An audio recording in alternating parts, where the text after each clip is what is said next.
Hello everybody and welcome to another episode of Charismatic Mystery. Tonight we're playing the module Cursestrad, but it's changed, transformed, and we're playing in the system and the setting of Frostmark RPG, everything created by moi. There's a content warning for tonight of bad language, heavy topics, gothic horror, and perhaps some gore. We shall see. But we have a wonderful cast of players. We got Lady Lyra, half of Megas, played by Julie. Hello, Aka. What do you mean I'm the only one who can't go invisible? Martiache Warlock, played by Cookie. Hello, Aka. Hello. I am about to do what's called a jump scare. Nix of the Vistari, our Tiefling Bard, played by Adriano. Hello. I'm not going to go invisible. Not going to go invisible. Not going to go invisible. Fighting the urge. And then we have a fourth open spot, which is to be decided. It will be revealed shortly. But until then, what happened last time, guys? Stuff. We left for the hill. Oh wow, why is this looking so weird? Okay, I didn't copy it perfectly. Okay, let me... Yes? What happened? We left the safety of a valiantly fought for winery. Indeed. To hit the road again. Jack? What? No. What? Hit the road, Jack. No, me. Okay. Why is the second sentence Nix demands to touch Mordia's leaking stick? But that's your guys' fault, honestly. That's not mine. I'm just faithfully describing what happened last episode. Well, we basically left and there was some talk about what the hell is in the back of the wagon. What the hell is sex, Martia? Why is That's so desperate. Oh no. Can you really call it the shaft? Yeah. yeah. So and then it was kind of weird because Amati was saying, "Hey man, what's up?" And I think Essie then theoretically just straight in without any sort of subtlety asked Hamatia straight up if after 18 years of being on this rock of Barovia, whether or not she has had relations. And because that came up negative, Ezzy was like, we got to train this girl and do the whole birds and the bees kind of conversation. It is like public service. Public service announcement, yeah.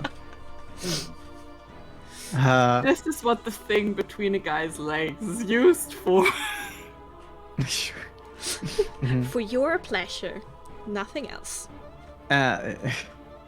And then it was a conversation to begin with, and Nyx was a bit cautious to Illyria, as he recognized that Illyria's abilities recently had been more vampiric in nature, and to not lose herself. And then Illyria says, well, speaking of losing herself, did you see Hamatir and her big stick? Yeah. How do you? I mean, theoretically, if she wanted to, she could have a stick of any size. I mean, whatever she needs. Please, guys! Please, I can't hilarious back and forth about... it's absolutely wonderful. You should watch the VOD if you haven't seen it. 100% excellent bands. And it kind of resulted in Hamatia getting a little pissy at Nyx for being able to grab her stick when she did not consent. Something. Oh my god, it starts again. But then there is this whole bondage, restraining, holding back. There's a scene where Hamatia is held down. No, wait. Hamatia is grappled with to hold back as Nyx plays with her stick. You investigate her Dick. Yes. And then Nyx like sort of holds Hamatia's stick even though she's yelling Okay, I don't like where this is going. and like Magical staff. sure, magical staff and basically long story short, the entire insides of the cart were covered in a sticky substance.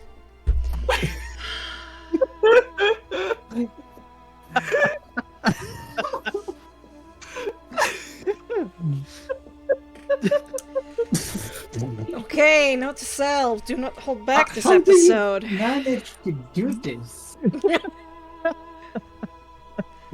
But How? okay, but it was blood. It was blood. It wasn't, any other bodily fluid. It was weirdly blood. Which Which kind of probably makes. warrant a doctor's visit, to be honest. I mean, sure. Maybe it was the time of the month. Who knows? But it was Nyx's response to being covered in blood that kind of shifted the mood. Especially as Hamachi regains her senses after this sticky stick of hers was influencing her ability to see common sense and ends up blasting Nyx. Started Yeah. blasting. So anyway. So. Yeah. Anyway, she started blasting. Yeah. And when she comes to and recognizes what she's done, she gets a little bit all upset and say, "Hey, you might as well just kill me now because I'm all upset with y'all." And just before that, Nyx told Illyria that he's had a change of heart with Hamartia. So this was kind of like a weird roller coaster. But Nyx is obviously covered in blood, and the last time he was covered in blood was when his mother exploded all over him. So. Yeah. Not at all sort of nostalgic. How I'm do pretty you sure manage? back then my token was still temporary. Mm-hmm. Yeah. Yeah, here we are. So after that, it was just more conversations and then this heart warming moment where, despite the blasting, Nyx declares that he forgives Hamartia for being a part of the troop that murdered his best friend. No piggy. And then we moved on, and I'll let someone else take over. Yeah. Judy. I need a second. After that, I feel the need to add that Ezzy slapped Hamartia Yeah, I know. just to give her the ultimate emotional whiplash. Get your shit together. Get it all together. Put it in a bag. together. Later in the afternoon, we do get information from the Ravens, which Darius translates for us. There is a storm swirling over Yester Hill. Flying around it is dangerous, but we aren't birds. There's 2 circular paths around the hill, and one that goes up. And there's a stone circle on the hill where the forest folk camp at. And a statue inside it, apparently. There's a gigantic dead tree in another circle. That's a lot of circles. Yeah. And at the roots of the tree is a lot of old blood. There's forest folk, Goliaths and half-elves, and their numbers are more than Team Trauma and the Mordecai's combined. Yeah, that's the best the Ravens could do. Yeah, I love them. I love ravens. And there was a group of the forest folk that had an intense conversation with another group of forest folk, and one of those groups that just arrived there headed towards the party. After Darius leaves, gives a parting gift to Ezzy, and we're trying to hide the wagon and ourselves and wait for those forest folk to pass. And eventually there's this very attractive with a white direwolf with some druid girl and more Goliath warriors that pass by. At first we think maybe they don't see us, but they end up seeing us. And Mardia proceeds to transform into a drunk Barovian, gets patted down, and is asked about the wagon, but she tries to speak Sylvan, but Mardia kind of ignores it. And she also asks about the horses. And she sends two Goliaths to look for them. And as the rest of them kind of like search around the wagon, Mardia decides to try to cast Bestow Curse on the Goliath. Yay! There we are. Thank you. A lot. Okay, let's go back to that moment.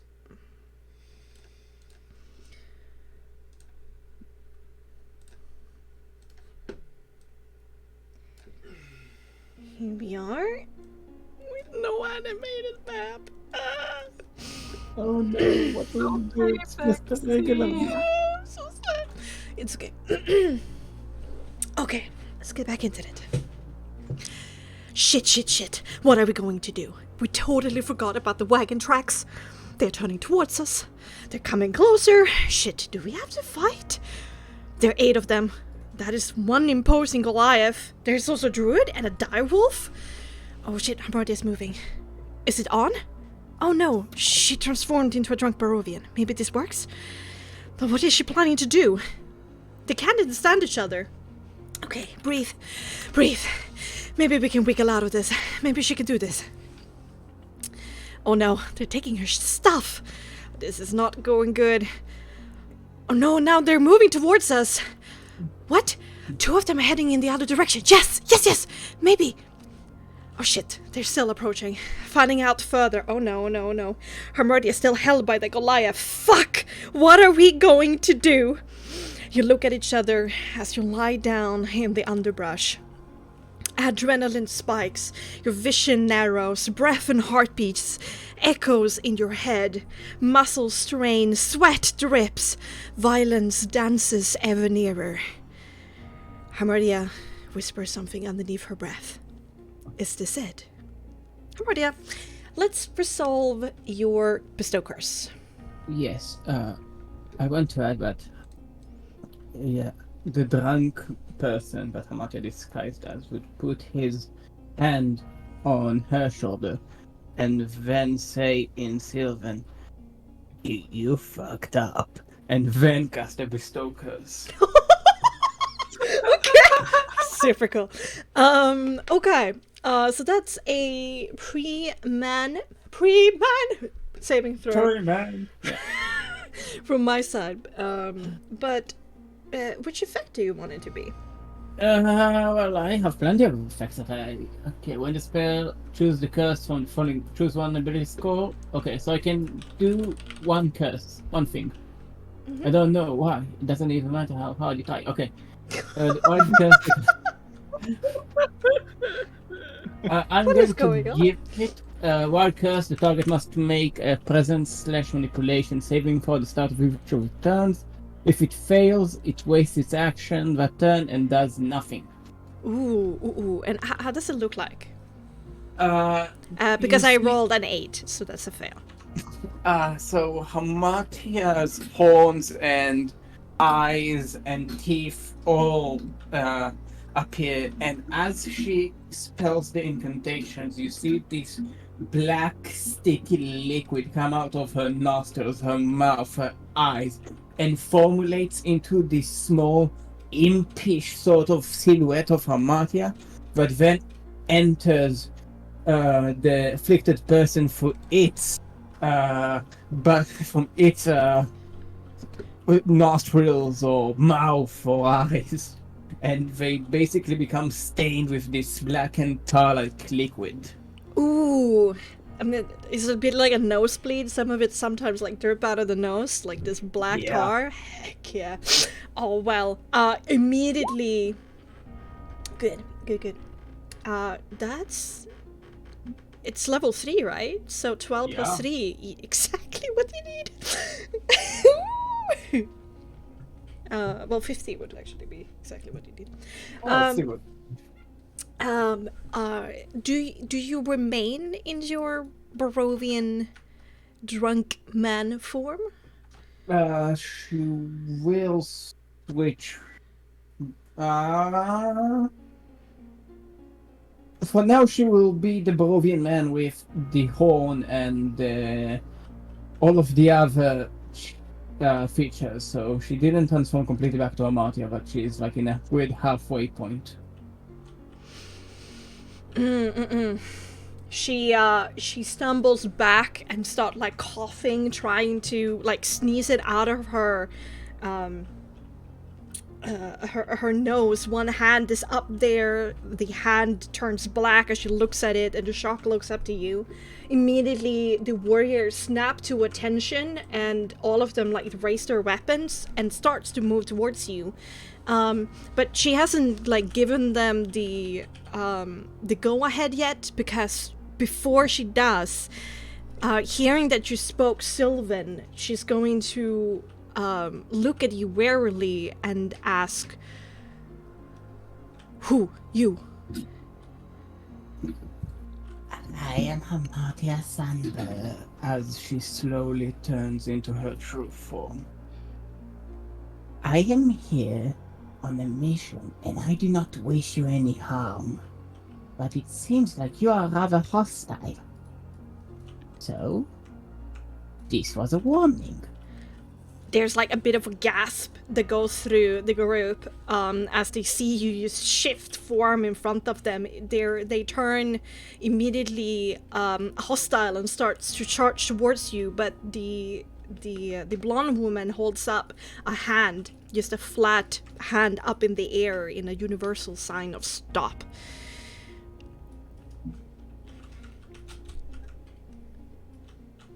Please, slow. Daughter, Morgantha, no? Yes.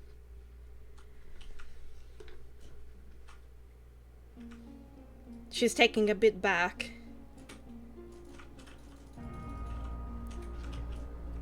Why you here?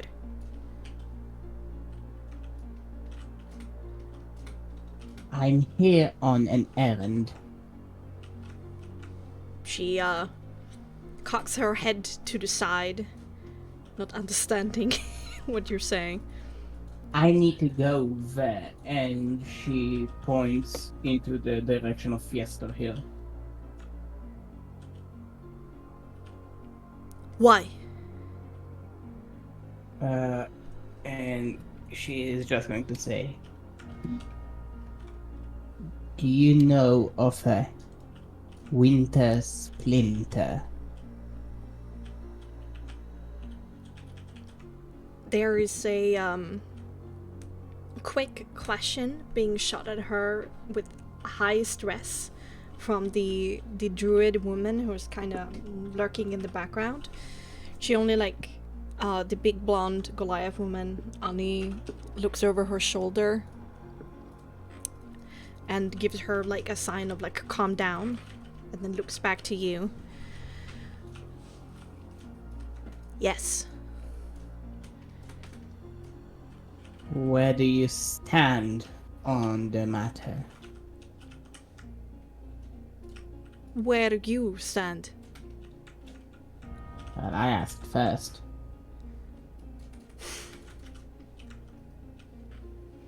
She exhales hair and the looks down on the ground, frustrated. The the hand that holds her axe kind of flexes a few times, relaxes, flexes. She definitely seems stressed.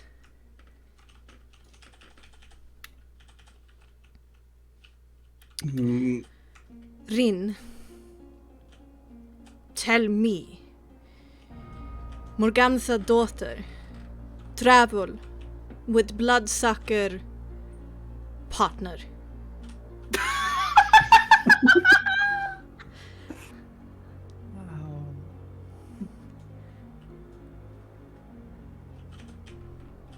Well, I wouldn't call her a bloodsucker per se, but Him bloodsucker. him bloodsucker. Oh, yes. What about him? You, I d- her, bloodsucker friend? Well, if we are talking about Strad, then no.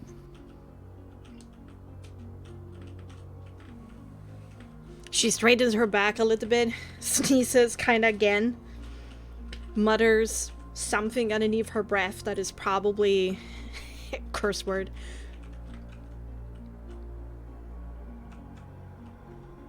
Good. Helva, party, no friend bloodsucker. No friend bloodsucker at all. And Hamata is going to drop the bestow curse. Good. I apologize.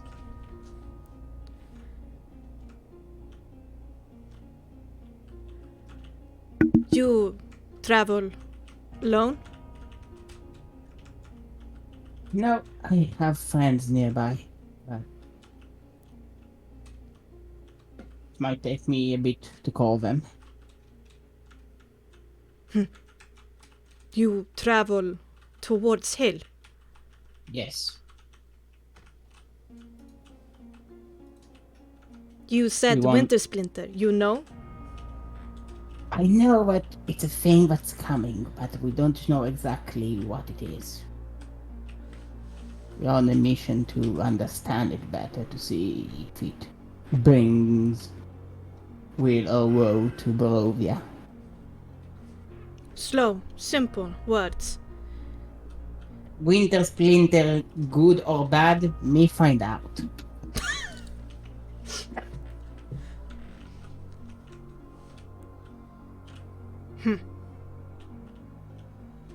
I see. She says something in Primordial, the Goliaths around her lowers their axes and takes all of them a step back. And she holds up a hand towards you, Harbardia, and says, "Wait." And she moves over to her group, calls back the ones who were in the forest, and she starts talking in Primordial to them.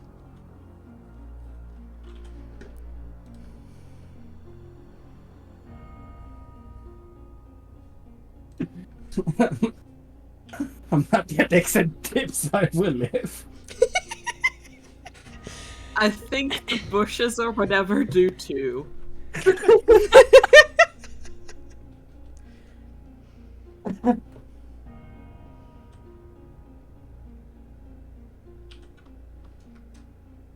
You know who my parents are. The woman seems to get a bit excited and walks further up towards Helva, asking some questions back. And there seems to be a bit of a back and forth in the group.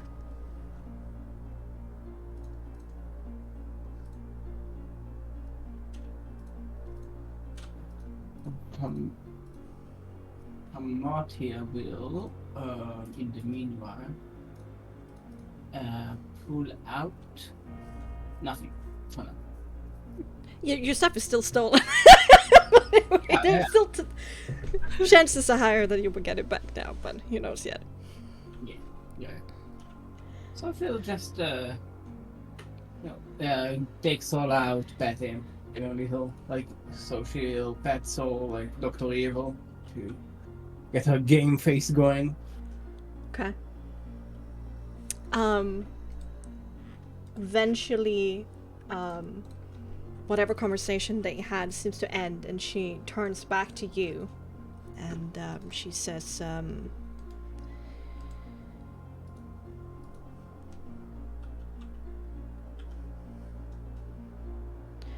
me, party, help.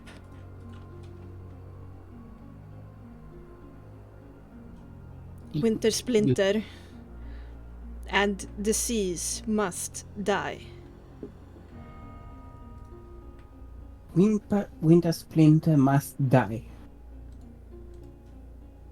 She nods curtly at you. Good. Then it seems we are same. I'll call my friends. I just need my stuff. And we can set off.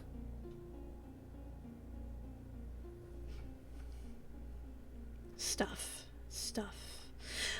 Things. Thanks. And she mentions to the dude beside her, kind of like, the Goliath seems actually a little bit scared of you when they walk up and like give you the stuff and that they took. And immediately when you have your things, just like a quick step backwards. Alright, Martia is going to pull out, not that way, Adrian. Literally nobody was thinking that. Wow, we've been there. Like, Been there, done that. Let's move on. this is not a rerun.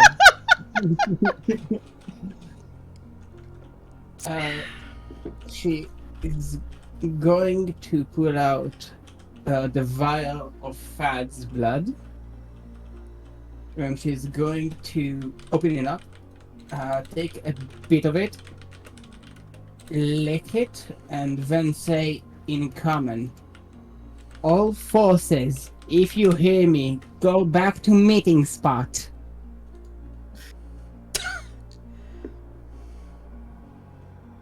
What?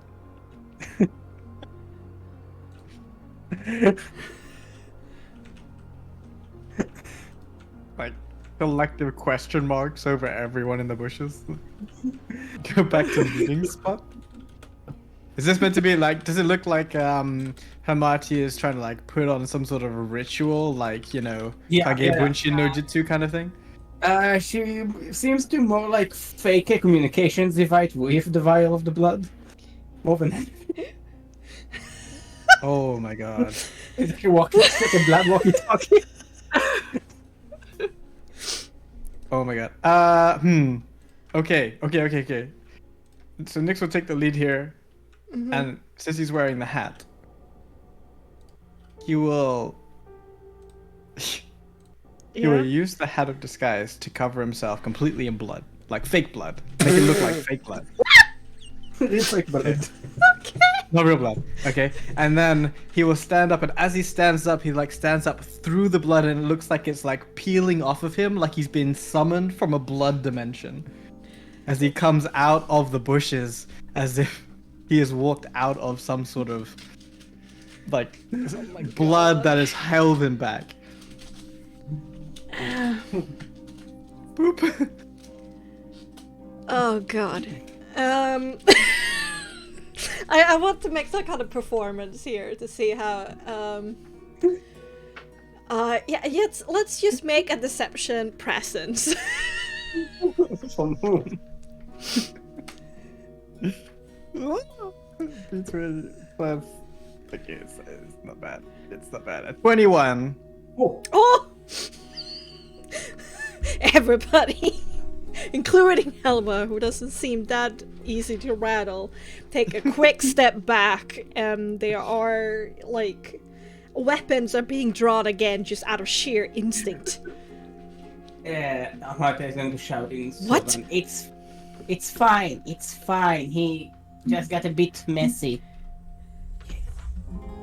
She's going to reach to. She's going to Can Elvira take that offer. opportunity to like try and kind of like go around the cart and appear from behind it, like when everybody's distracted by Nyx? Sure. Give me a stealth dexterity. I'll gladly do so. Um, Don't be suspicious. I think Essie's gonna try to do the same, like following your lead. She's also looking very mighty confused. How to interpret what just happened? Yikes. Russell. Ooh, but a 25 from Essie. Essie manages to do exactly that, but immediately all of their attention. Basically, her success is that you fucked up first. So everybody's attention came to you. Illyria probably gets caught. Oh, Yuli? Judy. Julie? Oh no, she got caught in real life. Oh no. oh no. This fuck up of a beginning of a session is brought to you by Ag. Oh, now? Maybe? Yeah? What? Yeah. No. Can you hear Yes. me? Yes. Could you can't change hear you. microphones? Yeah? Did you? No. Oh, Wow. it sounds like you're really far away. Yeah. Hello, over there. What? No. Okay, now it's better. no. Now it's better. I was like, because I had to unplug it and plug it back in, so okay. I'm like a little bit away from it. You have a solid future in IT support. Oh my god! Now, my teacher, like my boss, the other day sent me to the other office to fix a printer because he was like, "Oh, you're good with like with that stuff, right?" And I was just went there and I was like, "Okay, so have you tried turning it off and on again?"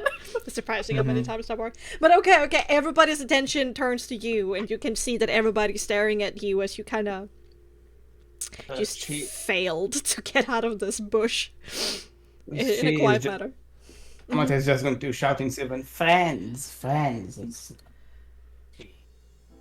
to And give Essie Monster Nyx. starts walking out from another angle, like super duper confident.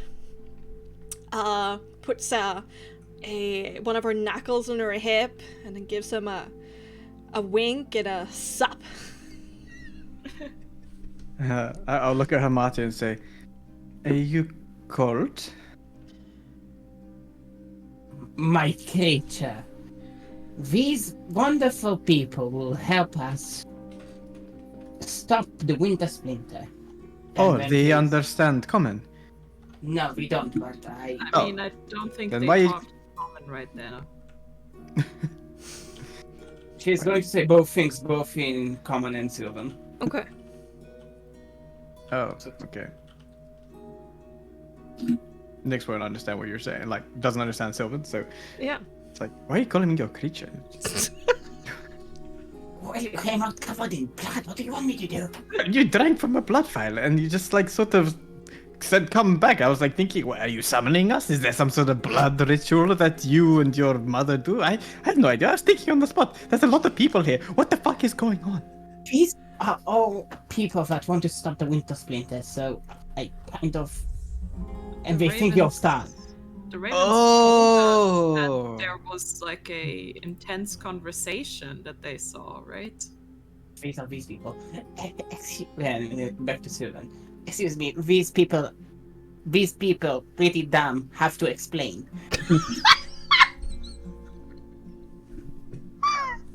Illyria just feels a disturbance in the forest. All of the Goliath warriors turn to look at all of you with sympathy, and you don't understand why. But the blonde woman kind of nods towards Nyx. Wounded?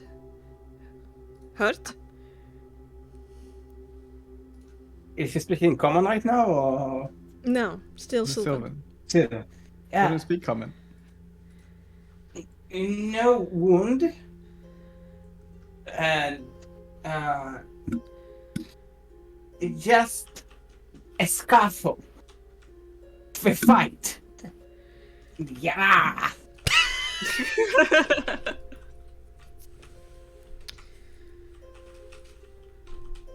Okay. And she doesn't really know what to say. And you kind of stare at her party. Okay. Her party kind of stare at you guys.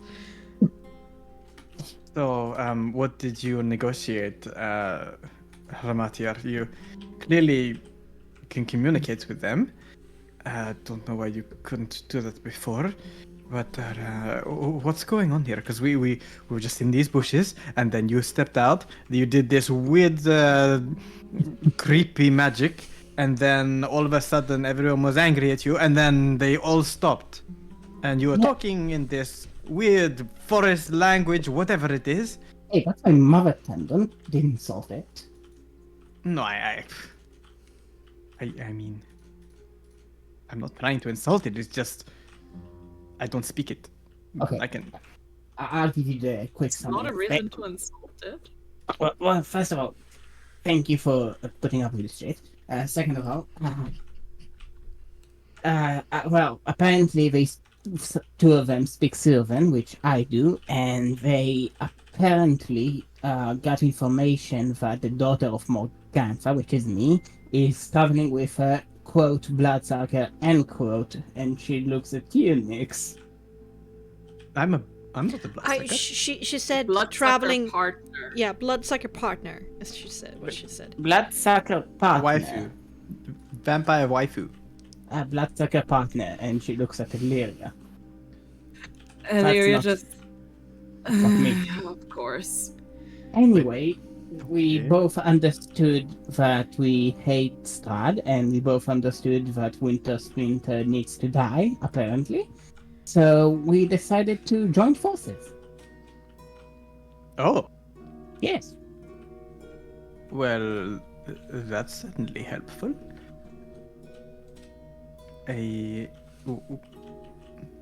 Great! Nix does like a relieved smile and looking over at all of them. How is the reaction looking at us? Make me an empathy composure. Jesus. In the meantime, Essie goes up to you and gives you like a mock punch on your arm, Harmaria. Really good job. Oh my god, I was scared there for a second, but you really pulled this one, Hamartia.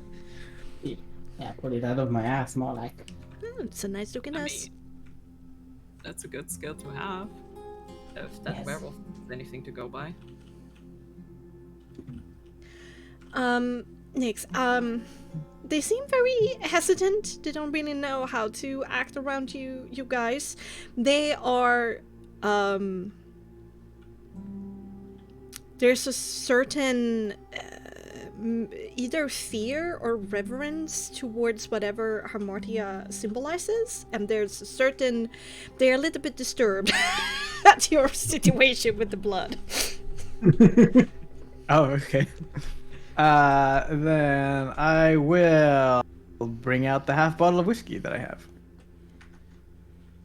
Oh. And like look to Martin and say like, do you think it's insulting if they like share a drink, like, you know, before going into combat and everything? I would then give me a moment to check. And I will say to the imposing female. Well, first things first. What's your name? Name, Hula. Hula. And she is going to point to herself and say, Hamartia. She is going to point to Illyria and say, Illyria. Nix. Ezzy. Hula. Hula. Hula. And she says then, Nix wants to share drink. Is that good? Good one, Hemo. She takes a look at the drink and then she shakes her head. Me thank you, but drink unnatural. Drink disease. I see. She is going to respond to Nix. Nix, I don't like alcohol. Put it back. Nick shrugs, puts it back in the bag. So what's going on here? Are we well, what's the plan? Are they joining us? And there's a lot of them. If we're intending to sneak up, I think that's kind of out of the question. Yes, let's. We need a better way of communicating, I believe. Hmm. I mean, you would at least be able to understand what they are saying, no? Yes, but they speak Borean pretty roughly. Yeah, I mean, it's not. You can't be too eloquent with your No, words. I mean with the spell. Oh right, I could cast comprehend languages, and they could speak. It's primordial, right? And they'll speak it in the mother tongue, and then I tell you what they say, and then you respond in your Sylvan, and they can understand you, right? That's a good plan. And she is going to say to Hula, me speak Sylvan. You speak primordial. Nix understands primordial. Here, Nix tells Hamartia what you said, and Hamartia responds. After She seems to think very hard. Then she says, "Primor Oh. Mother tongue. mother tongue. Mother tongue. We speak mother tongue. He understand." He will in a second. Or 10 minutes. I see. okay, back to my book. Like sort of find a rock over here. I guess to like perch on, and open up the book, and again as he's like reading through the blank pages, the red sort of glowing text inscribes itself on the pages as he reads through it, as he learns to comprehend languages ritually. Okay. In the meantime, the wolves kind of goes up to Hula, and they share like a moment of companionship, a bit of a scratch behind the ear, you know. Aww. Then the big direwolf kind of sits down and looks at all of you. He hasn't growled or been aggressive since Hula kind of like stopped everything, but he is still keeping an eye out, it seems, on you. Watches. Yeah, basically.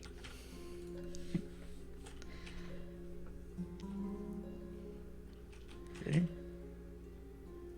I guess unless someone's doing something, no one else can understand each other. So Yeah, kind of we're like just standing waiting for Nick to, around like, awkwardly. read the book. Hamartia can act as a translator in the meanwhile if anyone has a question. Yeah, like there's this Yeah, long 1 minute long awkward silence. And Hewlett kind of kicks a rock with her foot.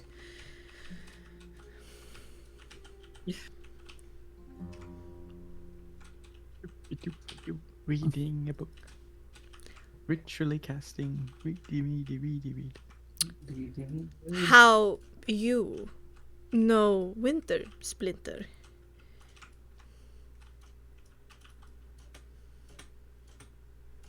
She asks Hamartia.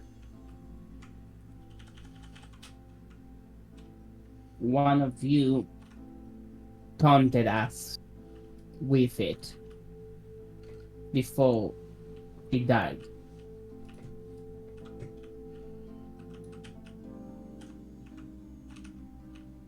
one of forest folk told you Yes. before Has it? death. Yes. Grape growers met there. Can you repeat that, Bexxy? Grape growers met there, and like She- a question mark at the end. She gives a nod.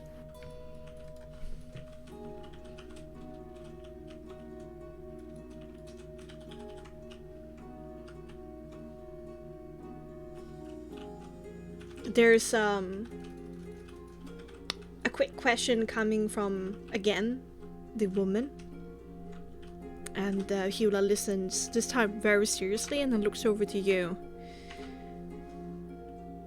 Staff, blood, what happened? Broken. There's a shoulder drop in the woman, and she nods and smiles for the first time. Good. And then she relays something over to the woman behind her, who also seems relieved.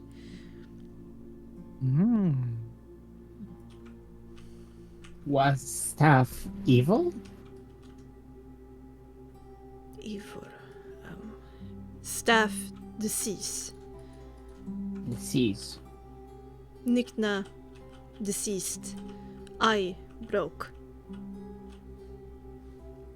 And she mentioned with her head to the druid with her head when she said Nikna. Nikna. Nikna. That's a funny name. See if said not. Come out here.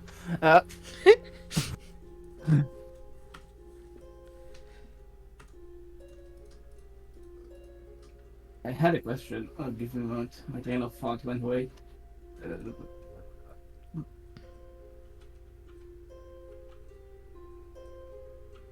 Yes. You answer to Rain. Question mark. Rin, old friend. Forest folk. I see.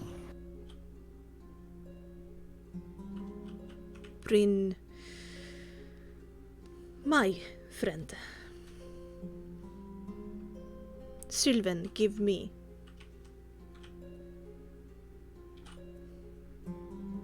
Well, that's good. I'm glad that you're friends. Yeah, do you want to say something? You know, we called you a bloodsucker before, and I think that was pretty insulting. A bloodsucker friend, a bloodsucker partner. And, I mean, I guess that's what most people. Can you? yes, but don't you want Can to you tell her that I'm not a bloodsucker partner? Yes, I will. Wait, what do I tell her? That you're just not a partner, that you had a breakup and it was a bit messy? For How breakup, much? it would have been we would have had to be a thing in first place. How much information do I relay, Lyria? I don't know. How do they feel about it? Pretty not good. You know, it's not bloodsucker. It's a no-go. And tell her that I'm not the bloodsucker partner and that I don't like bloodsucker. Alright. Lyria, not bloodsucker partner. Lie. She not like bloodsucker. Bloodsucker bad. Amazing how what this has come to.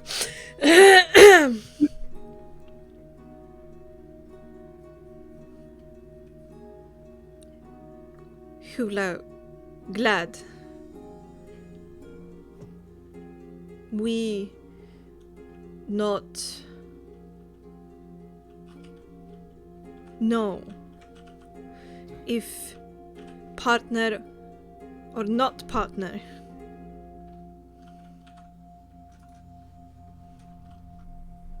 Rin could not tell at party. I see. And she is going to relay that information to Olivia.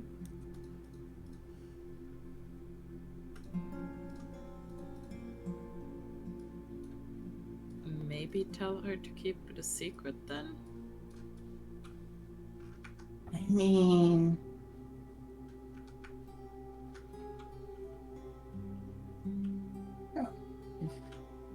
I mean, the longer we have before an angry bloodsucker shows up here, the better, right? Yes, okay, fine. He's going to act as a translator, so they can talk to each other as a translator.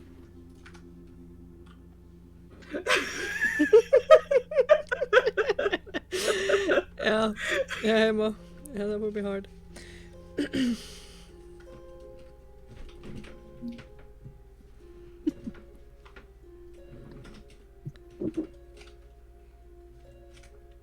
Okay.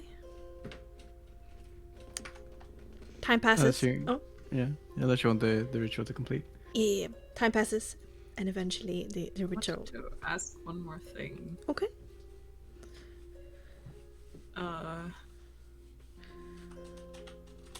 Can also wait Is- until the ritual ends, so it's Oh yeah, true. That's fair. easy for You me. don't get a broken response. Evil bad. Fight good. Well, I'm also tired. My No, brain it's okay. stopped working. Eventually, there's another like long, awkward silence. Nyx turns a page, and finally, the spell goes off. And I like slam the book shut, and like the knowledge is passed into me. Like, got it. I remember. Please tell them they can feel free to talk in their primordial tongue, and I will explain to you. Yeah, you may speak mother tongue. Really, I've never heard about this spell. Very useful. It works. I simply nod. I just like tell to the group that she's asking, like she's never heard about this spell before. I didn't realize it was so crazy. I was getting a headache. I don't know many words. I gesture like, oh, Mondays. Let me essence.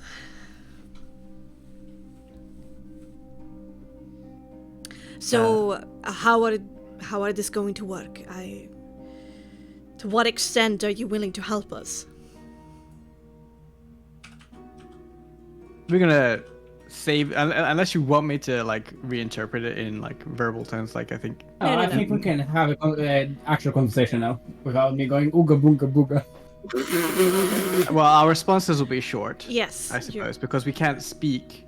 Yeah, we can't speak primarily. it. So But you'll you have to don't need speak Sylvan. But you don't need to actively translate, Adrian. At this Okay, point, okay, I'm okay. saying it's automatic. But your Yeah. responses and your questions, Cookie, will have to be thought out. I see. Okay. So we'll talk amongst ourselves first, and then you respond. I imagine if they're going to be helping us, then, well, just like when we were at the vineyard, we could use all the help to distract away from the true source, and then we take care of the true source. Maybe they can give us some more information about on the hill. All we got was more than you guys from the Raven. Not that we're looking for a history lesson, but more about what sort of thing are we actually walking into here. How many people are there, and Yes. well, if all of them stand behind whatever this winter splinter is. If That they're could also afraid be a of good anything. question. I see. Okay, so let's break it down for several questions. First things first, what Winter Splinter is exactly. Mm. Second of all, what is needed to be done to stop it. Mhm. Third of all, third of all. Thirdly,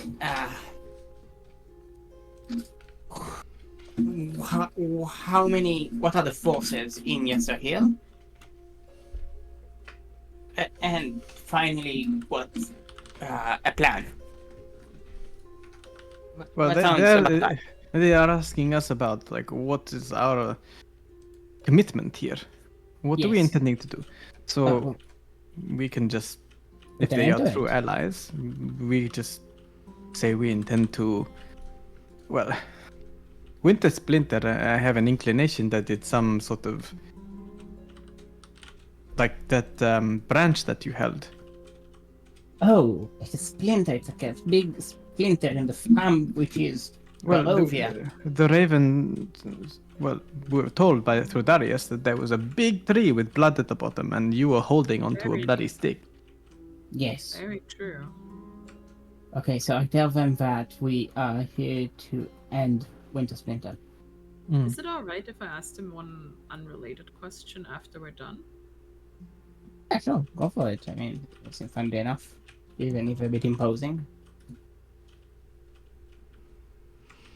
But let's start with the important things first. Right. and how much are you going to say? We want to end Winter Splinter.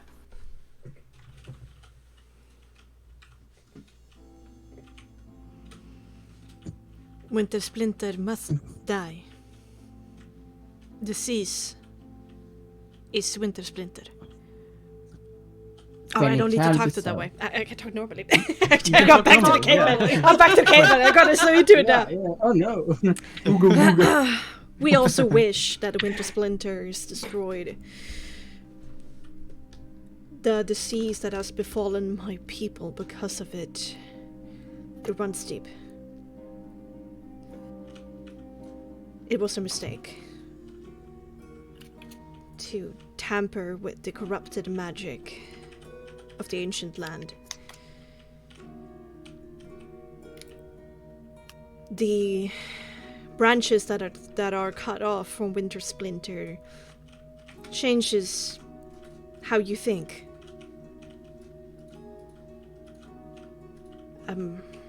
Some kind of madness has crept in. I tried to talk to Balgir, convince him that he needs to destroy it and leave this foolish task to be the chosen people of that bloodsucker. But they wouldn't have it. I had to try. I didn't think it would work. Because when Nykna got that madness, I had to wrestle it from her grip and destroy it as she clawed at me. I think everybody just kind of looks at Harmardia when Nyx translates. Hamadia just has this kind of looking away, sort of staring into the middle of the distance, trying to not.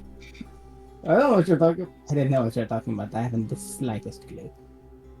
And Leah kind of like gives you like a little like pat on the shoulder, like it's okay.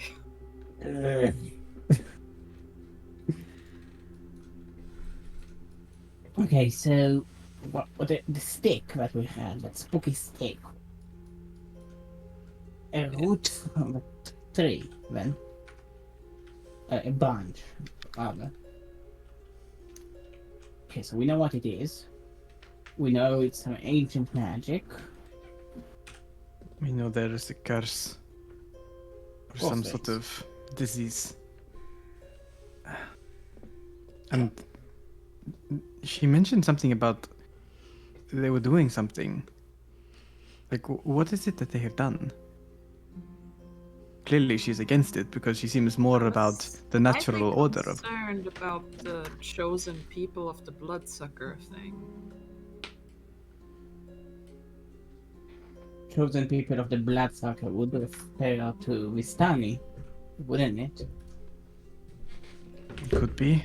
I mean, What, there's didn't a you number of say people that were in the. chosen people. Well, ask. she can respond. What did she mean by chosen people? Yes.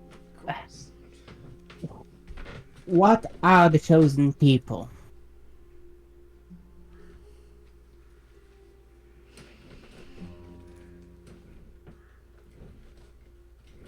We refer to the chosen people of the Bloodsucker in the Home of Stone.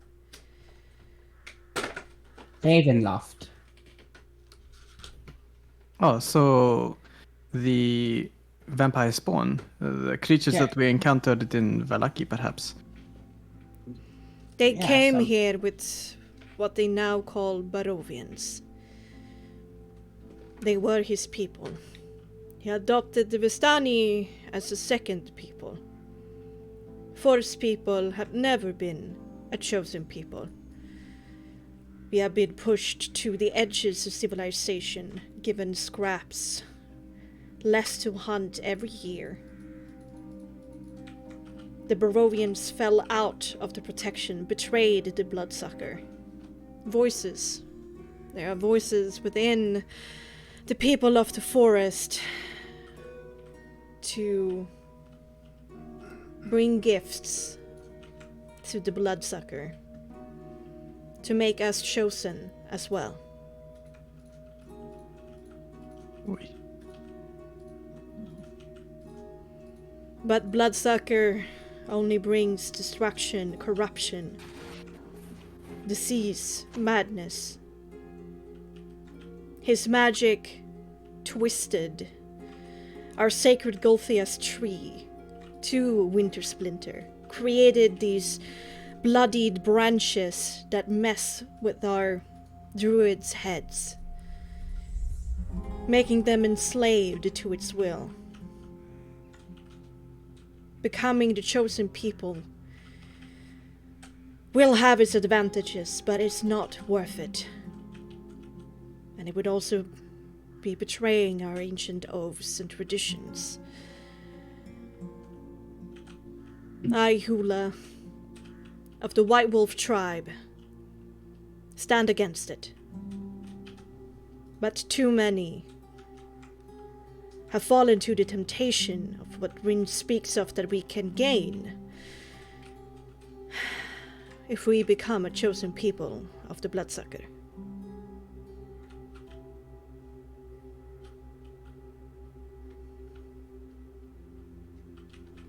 Does Rin want them to become chosen people of the Bloodsucker?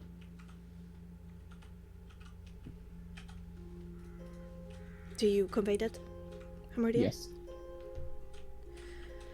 Rin cares about the forest folk. But I think in this that she's wrong.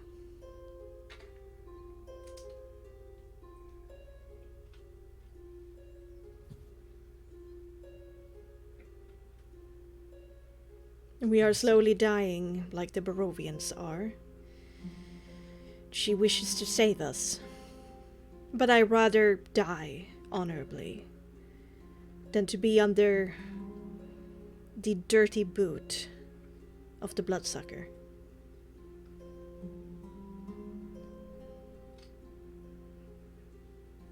Ask that's her, it.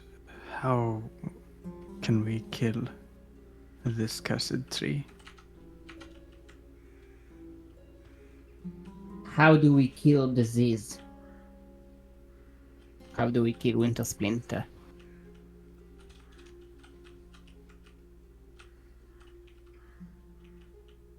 I'm not entirely sure. What gave it life to begin with was the lost heart of the ancient land that the grape growers have taken from us. It is deep within its bark and protected by the greatest of the forest folk. Balgir, our most wise and oldest and talented druid, is spearheading this effort. The heart must be removed. Yet I do not know how. Probably will require many axes, maybe fire.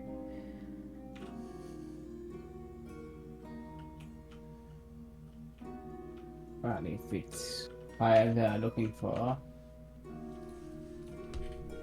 I believe we can. I like to Okay. think that Illyria and Ezzy just have this look of, we got this. Yeah. She smiles and pats her axe.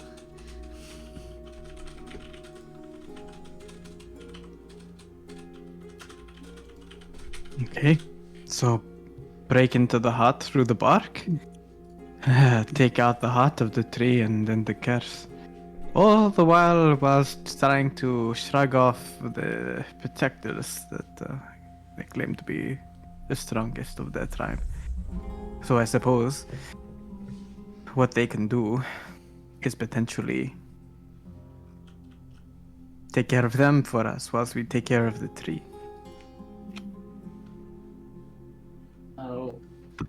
We propose a plan where they engage with the other forest folk, whilst we sneak into the tree and do what needs to be done. Then Into the tree?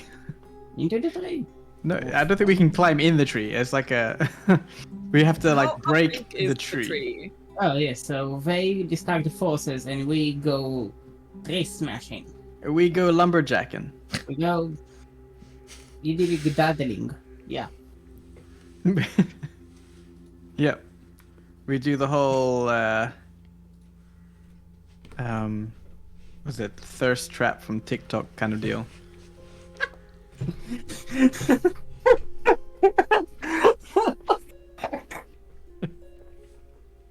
have to wear suspenders and flannel.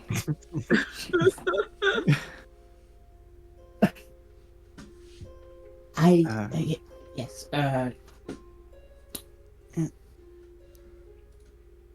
We offer a plan. You distract forest folk. We sneak and destroy evil tree.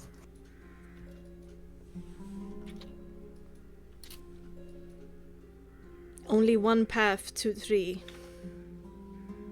I'm going, like, I hear you speak like that, and then I'm going, there's only one path up the hill, and it's guarded. Our brothers and sisters have horns to notify the druids at the apex if anything dangerous would come along. It's quite standard in how we do things. Is there anything they can do to remove those horns? I mean, they are known. They don't have to let their intentions be known right away. And they could walk right up to them and, jump them, take their horns away, and then we... Several points where there are people. Several points of defense. At the beginning of the path, the first crossing, the second crossing. Maybe 1 we can ambush. 2. Or perhaps how not the many? third. How many people have horns? I'm not entirely sure, but it should be at least 1 per point of defense. And there are 2 points of defense? 3. Do they sleep? I am quite sure that they won't be sleeping much tonight. The ancient horde has turned our Gothias into Winter Splinter. But the druids are constantly sacrificing life essence to it. Whatever they are creating is not complete. Balgir was boasting to me that by midnight it will be finished. Midnight tonight.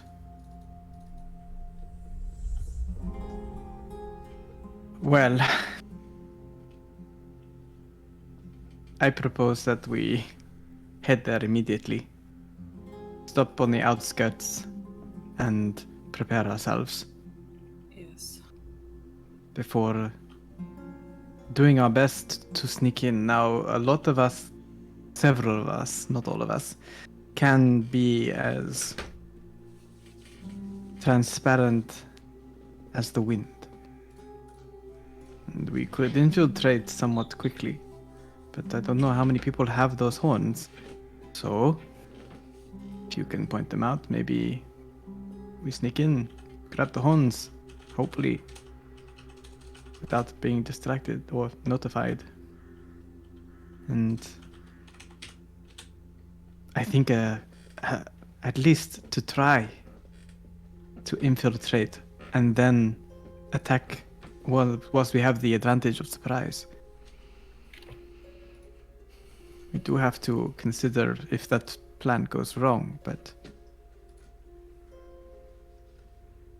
is it worth surprising them, or is it better, in your opinion, to do an assault up the hill, culminating in splitting apart this cursed tree? There's merit to both, but with a frontal assault, at least there won't be anybody coming towards my back. The danger would be ahead. But here, I think I can show you. And she brings up the stick and kind of kneels down on the ground, moves her direwolf away. She removes some twigs and some leaves from the ground, so she just gets this fresh mud, and she starts describing and painting a crude picture. Doodle time? It's a Not Bexxy this time. doodle do? No, we want Bexxy doodle. Wow, she's really good at art. Wow. Yeah, we are. Bexxy got a doodle. Holy shit. Did you use MS Upgraded. Paint? Yeah, it took me hours. Pixel art? So here's the problem with the scenes, right? Oh, wait. The ruler now works. Yeah. Yeah. It hasn't worked for me in the... Oh, yeah, but the still maps it works. Yeah, okay, that's why I changed it to a still map. Yes, Yeah. this makes sense. Good. Here's the central path that leads up. Got it. And here there's a checkpoint. Here she describes there's usually somebody visible, and then there's somebody hidden on one of the two massive stones here. One of them Okay. would have probably a horn. And then the path continues to the first crossing that is here, where there's also a guard station. And to the second crossing up here, there's also another guard crossing, or guard station. There would also be some who would be walking, patrolling the sides, like the big circles, the two big circles. Mm-hmm. This would be the circle where their camp is, and the branch statue, the statue made out of branches. And then over here, of course, is the Golthias tree, where the druids would be gathered, performing their ceremonies tonight.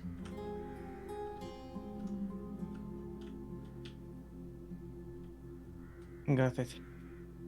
And there's no way for us to, instead of go through the guard stops or checkpoints, to climb up the side?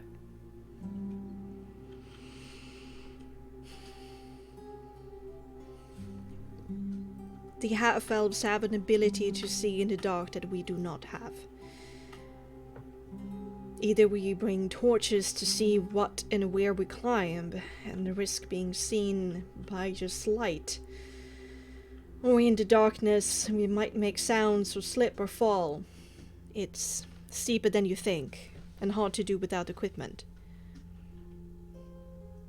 And from what we've heard, flying is out of the question with the storm that rages above. Indeed. Even climbing up on some of the higher rocks on top of the hill itself, you run a risk of being hit by lightning.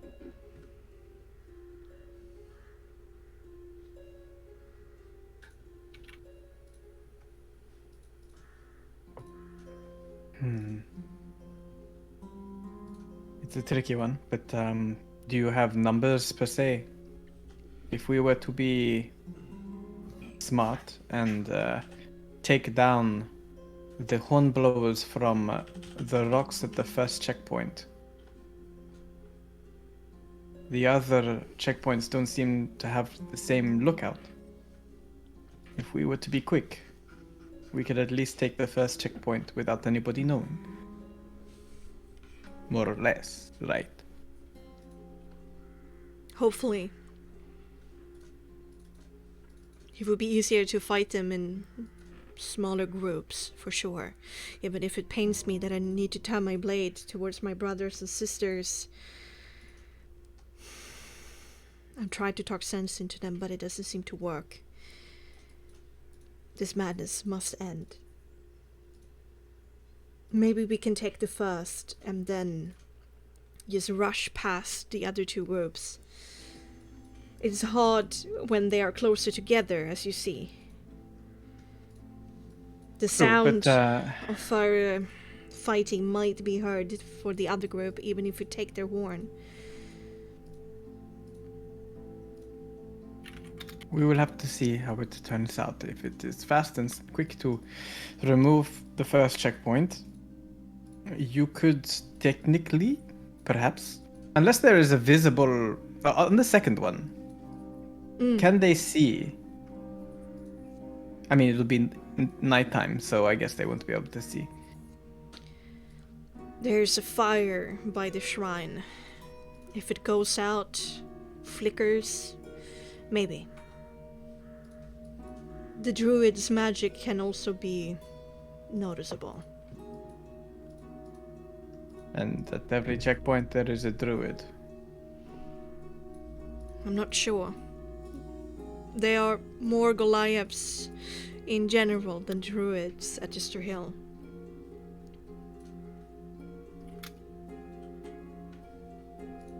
Well, it seems like we have another assault. It worked fine the last time. I'm not entirely sure people almost dying is fine, but... Okay. There was some touch and go elements, but we all got out of it alive. Well, at least now I can probably make use of most of the things I can do. I'd like to hope before we get started to have some time to prepare if we are doing warfare. I would like to try and use something that give us the edge.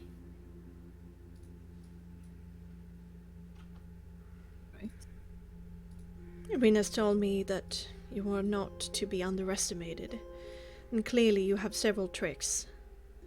Whatever you can do, please. What can you do? If you've heard about us, what can we rely on when it comes to this assault?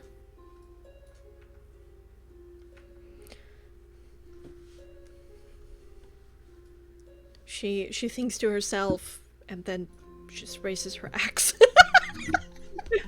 And my axe! Illyria just kind of like raises like her sword, just gives her like an awkward, like just like a little bit of a smile, like, yeah, no, me too, me too. Which is even funnier considering that it's a very much broken sword. You have my sword. Yeah. Got it. Yeah.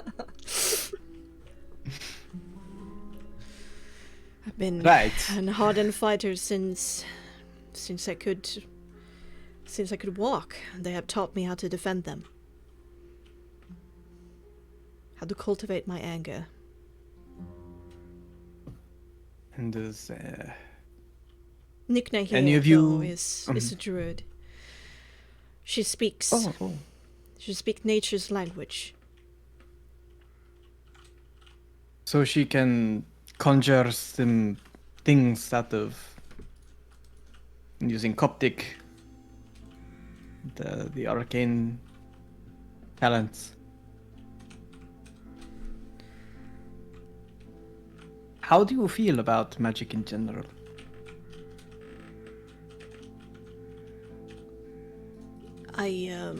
This is not really my... Hewlett, thank you so much for talking to me, but I think I can handle this. And Nikna kind of appears. She kind of hides a little bit behind her walking staff and pulls back like a little bit of hair behind her ear. She has this healthy sprinkle of freckles over her nose and a little bit over her cheeks. And she has these warm hazel brown eyes. We think that arcane magic is a blight, is not to be used, but if you do it the right way, if you spend time meditating out in nature, and if you have the talent for it, then eventually nature speaks. You just have to listen to it.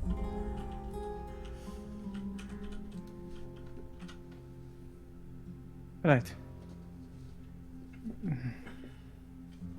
But you wouldn't be against other forms of how this magic is interpreted. I mean, I don't speak to the wind or the world, so to speak. I feel like I'm imbued somehow with this inner spark that doesn't really speak to me, but I can wield it. Oh, you have power in your bloodline? You could say that. Do you mind arcane magic being used around you? There are many things that have changed, and things the people of the forest will have to get used to. But we have to accept ever since they came, things are not like they used to be, or at least what I've been told. I mean, I don't use it much. It's more like it's forbidden to me. Alright. Okay. Learned how to listen to nature, and it's beautiful. I don't see how you want to do it any other way. You do you, lady. I'll do me. Hamachi does not translate. He doesn't know. Right. Well, how far away are we? It's about midday now, and the ritual is going into full swing at midnight. Yeah, but after nightfall, if we keep a steady pace. Okay. So we have some time. Oh, we don't have to wait until we're there. You've been working for half a day? Is that right? Yes. Our plan was to reach the people of the forest that Bulger sent down to find the statue of the Raven people. I hope that I could go and talk to him and see if I could recruit him against Balgir.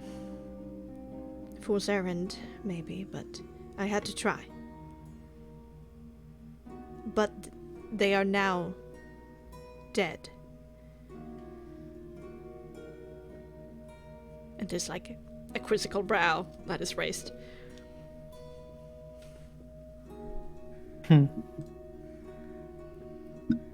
Well, you have us now. And we are on this road. Are any more coming? I hope not. I think that we'll be pretty busy with the final ceremony tonight. Then, if it's all the same, we have been on the road about half a day too. Would you care for some restorative lunch? It will embolden us. Yeah, honestly, I could go for lunch. Yeah, I'm a pretty peckish. Yeah, sure, like some hard jerky would be nice. You should totally say yes, Hula. Like 3 different voices in their party talking to her. Oh my god, I understand it, but I love it. Yes. We will break bread with you. Well, if this is to be a night of bloodshed and change, I should hope there be a little bit more than bread. And Nyx will go over to like an appropriate space and reach into his bag. Oh. Next, I would remind you that we don't like alcohol. And brings out a scroll. Oh, It's oh. time! Well, what is that? I think a scroll we found a while ago. Oh, that's small. Just watch.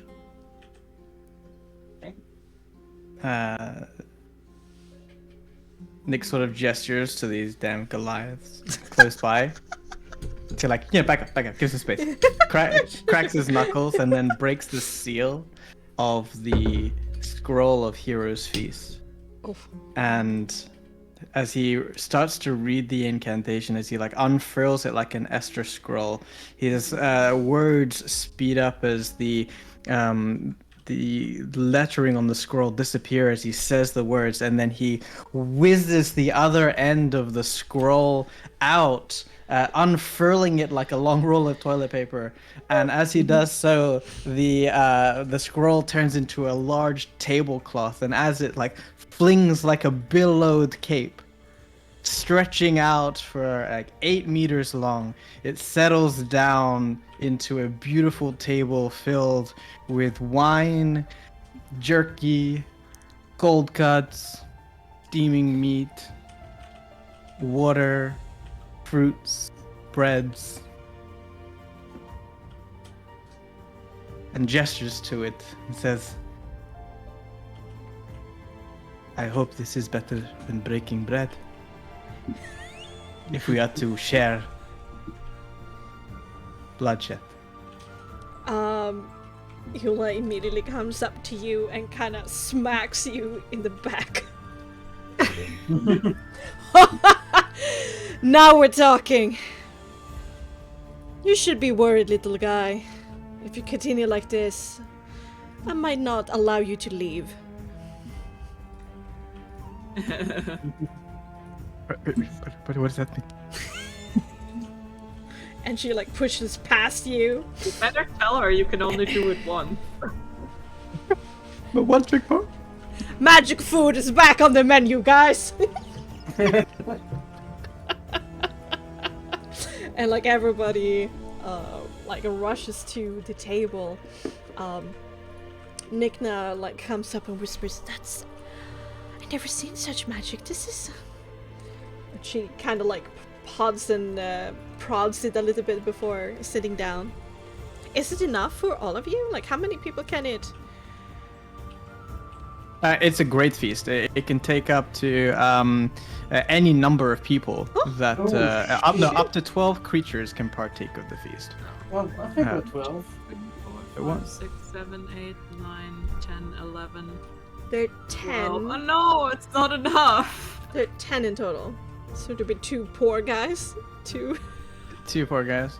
Yeah, they have to watch us eat. We'd like throw them some scraps. Okay. Sure.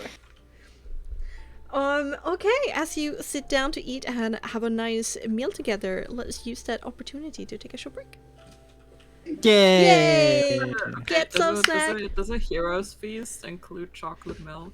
Yes. Yes, it's real now. And blueberry milk and banana milk and strawberry milk. Okay. It's kind of like that scene from Peter Pan, from Hook, where you can imagine whatever food that you want and it just shows up. Well, you definitely have a gothic feel here, like there's several candelabras and stuff like that on the table as well. Mm-hmm. So I will roll. So you will all get this amount for 24 hours. This amount of HP up, as well as having advantage on all wisdom saves. Resolve saves. Resolve saves. Yes, indeed. Yes. You don't have the text in here. You are immune to poison, and being frightened. And if you have any disease or poison, that too is cured. Wait, So here's your Nix can get drunk. 15 points Ooh, of good extra. roll. Good roll, yeah. Yeah, So- is that like added to the max HP? Yeah. Yeah. Yeah. Okay. You have 15 more health for the entire day. For 24 hours, so all the way until lunchtime tomorrow. Damn. Damn. Alright. But yeah, go and take that break, guys. Okay, see you. Is it poison?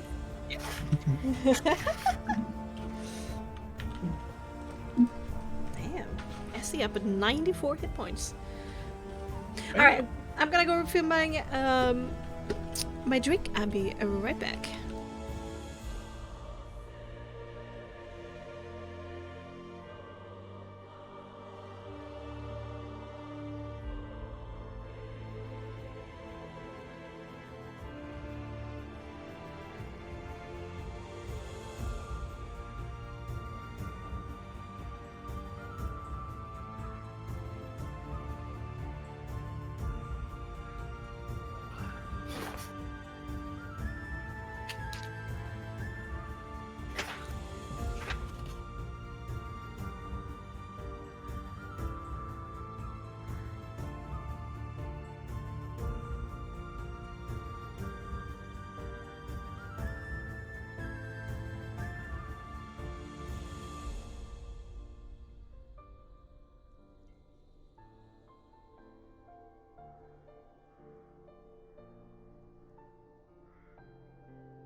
Is that a thing, Hemo?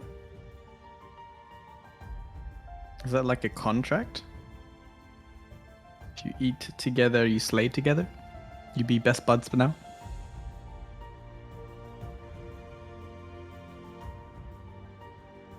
I can see it being some sort of tradition somewhere.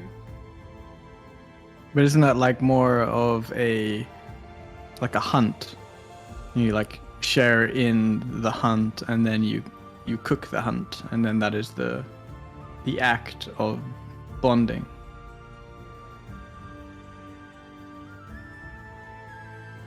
Thousand nights, I don't know that.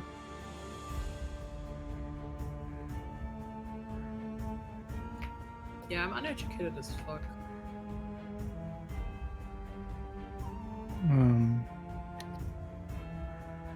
It's a folktale from the Islamic Golden Era.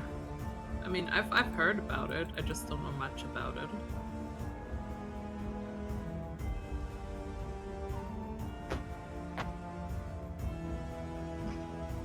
Can you leave my couch alone, or I'm gonna turn you into a hero's feast? Don't look at me like that.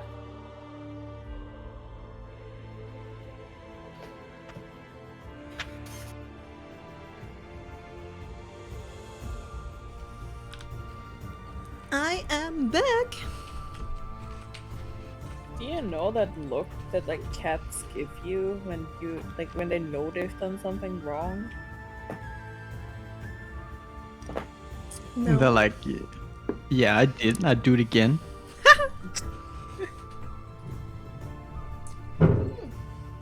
This is weird if you like, they have one claw out and they like gesture it across their neck, looking at you. No.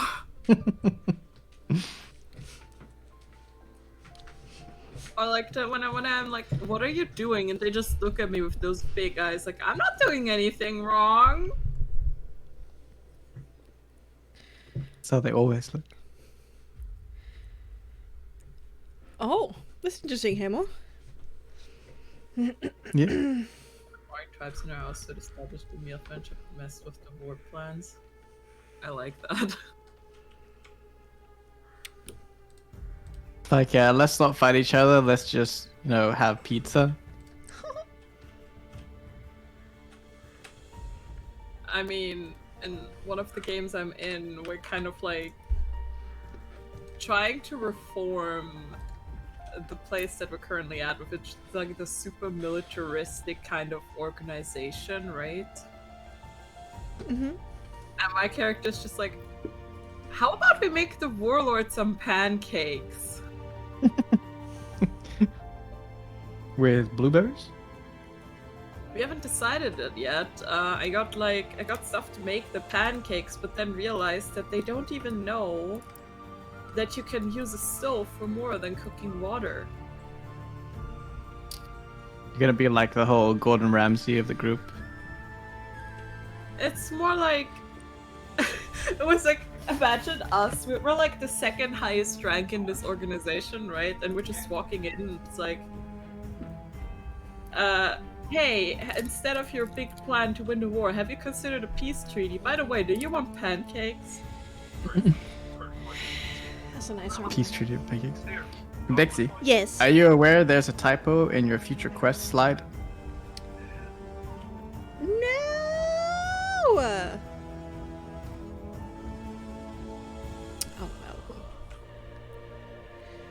We'll have to look into that. Future quests. Okay. Good to know. Cookie, you here? You crumbling? You're being dipped in milk. Sure. No cookie. How as of- many seconds is the perfect dunking time? I don't know. It depends on the cookie, honestly. Well, name the cookie and then the dunk time. It depends upon how crumbly it is, because the more crumbly it is, the Okay, we're just gonna go with Oreos. Just to save time. Because every country has Oreos. I mean, you do. I feel like Oreos take slightly longer. Yeah, they're pretty compact. Wow, this is real thought out. Cookie Yeah. Oreos sound a bit odd. I'm not that much of a cookie person, honestly. He's a guy, nice guy.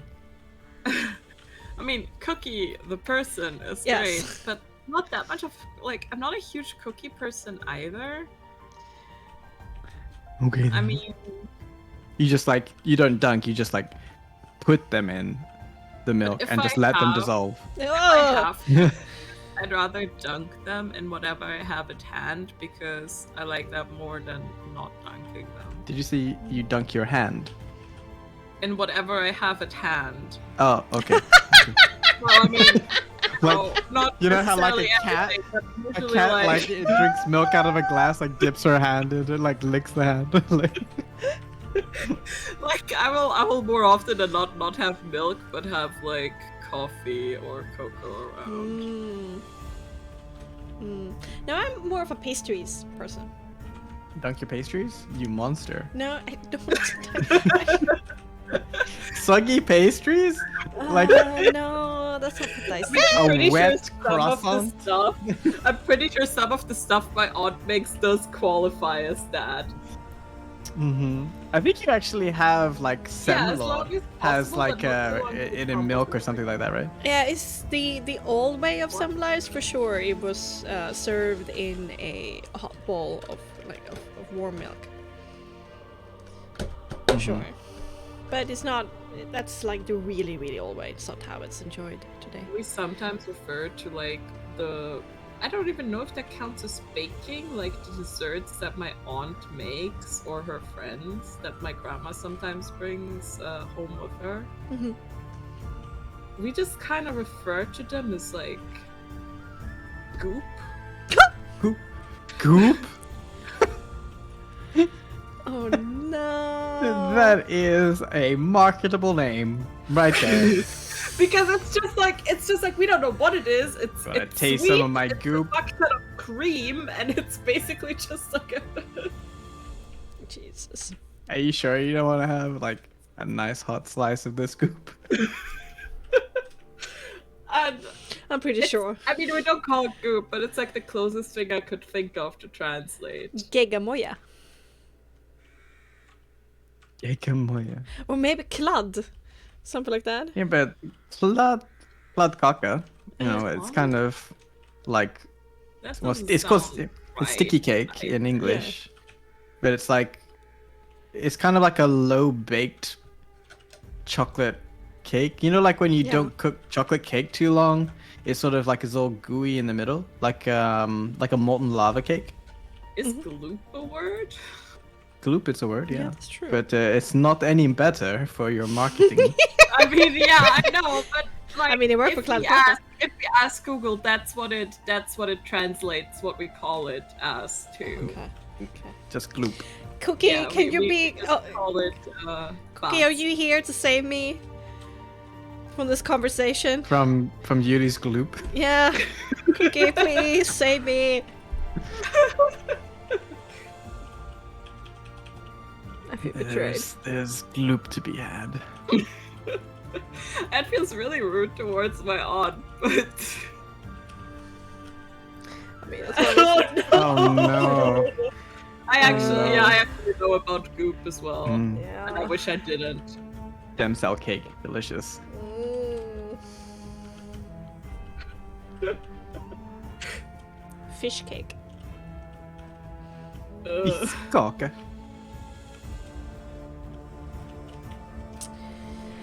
I was in a store recently, and it's funny how the English don't understand Scandinavian accents because it was called blåbär.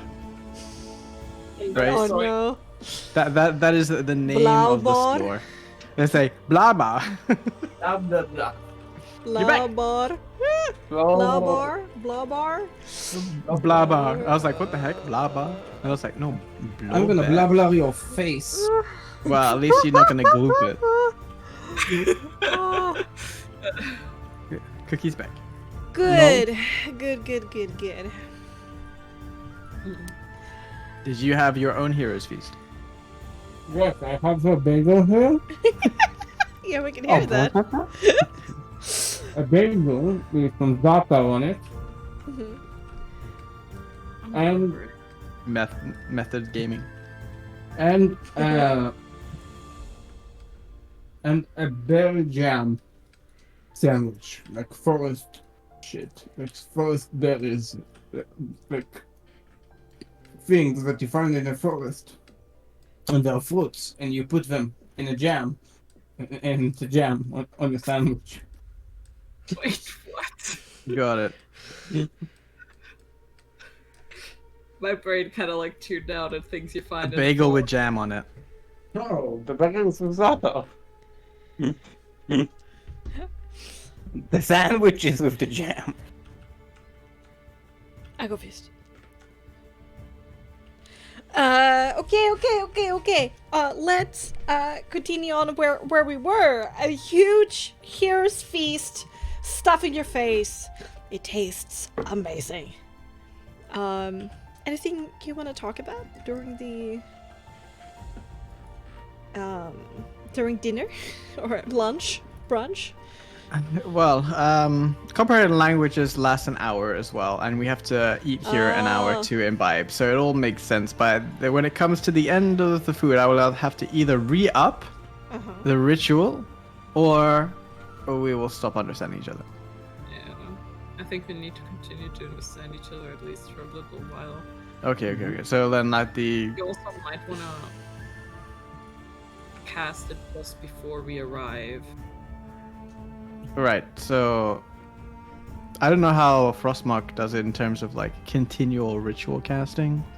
I think when we were going over those rules, Bexxy, we said, like, at some point it's gonna hit fatigue points. Yep. There is indeed information about that. Let's go for spellcasting. Hello.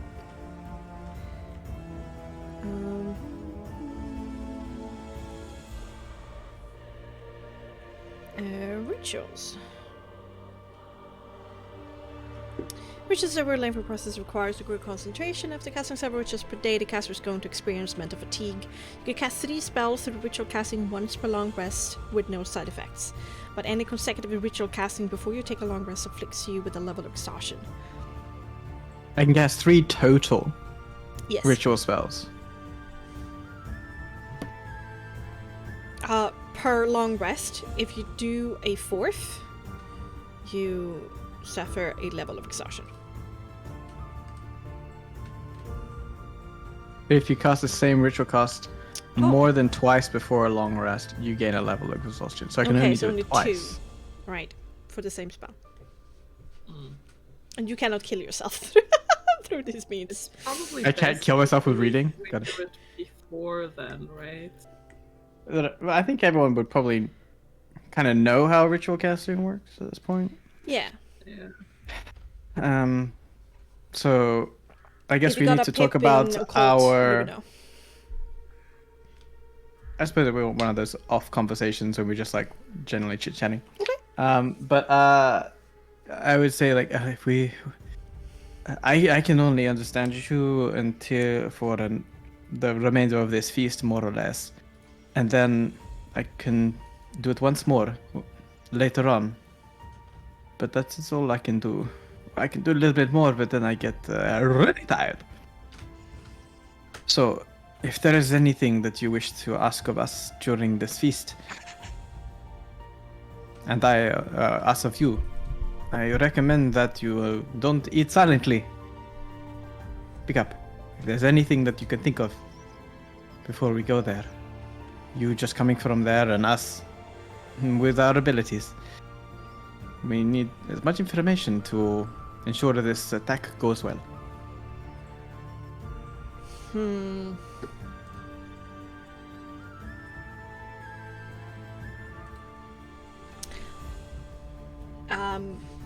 Nikna is about to speak, but then she falters a little bit and looks down in her lap. Hubla kind of like nudges her by like moving her whole body, like impacts with her shoulder, and with her head she makes this jerking motion of like, talk, you can do this. The introvert in oh. Yes, Hamartia, is it? Yes? You were the daughter of one of the Night Apostles, the false listeners? Yes, but I have a bit of a family dispute with my mother. Yeah, Rin said that there were some words exchanged during the party. But do you know anything about the Hunter's Circle? Do I know anything about the Hunter Circle? Let me check my notes. Oh, sorry, Huntress Circle. Hunters. I don't see anything in my notes about the Hunter Circle, so no. No, you don't know that term. Could it refer to like the stone circles? Well, I know of several circles, but I do not think I know of a Hunter Circle. What is it exactly? Oh, well, the Huntress's Circle is within Morgantha's territory. It's a circle of stones that the people of the forest once upon a time created. Well, I am very much familiar with it. Yes. Did, Morgantha ever speak about, what she did? How No. her magic affected the stone? Morgantha never told me anything about what she did to this Hunter Circle, but it is a little secret. I can share a little secret with you if you wish to know. I very much do.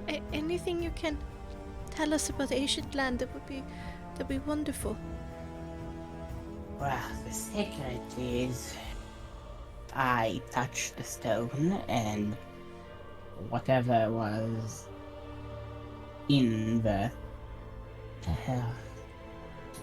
granted me abilities, and she is going to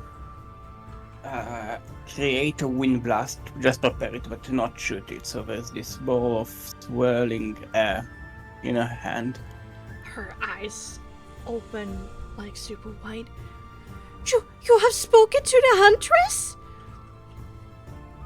I haven't She really- has bestowed upon you gifts?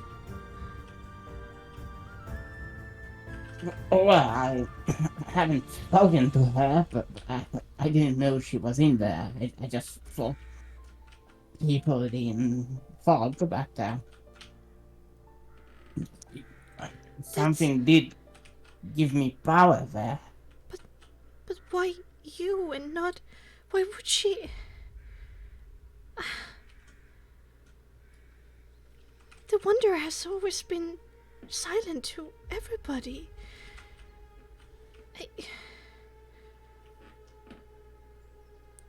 Tell me What is- everything that happened. Whoa. Yeah, I just... Can you please explain to me what this hunter says? Because... I'll tell you first, okay? I'll say you asked first, so it's only natural. Okay. So, I went to the place. We don't call them the Hunter Circles, we call them the Whispering Stones. And I went there because Mother always told me to not be there, and I tell her the whole shebang. Of Martia getting to the circle and then touching the stone and seeing the figures dancing in the mist.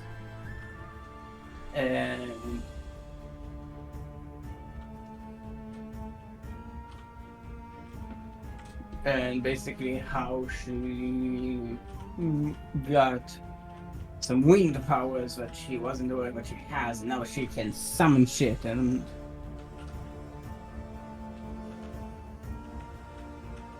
Oh man, I just don't want to recall like the whole backstory. Yeah, no, it's okay. It's okay. But she listens intently and immediately asks if there's a word she doesn't understand. So you like describe it in a different way. So, she's able to understand most of what you're saying.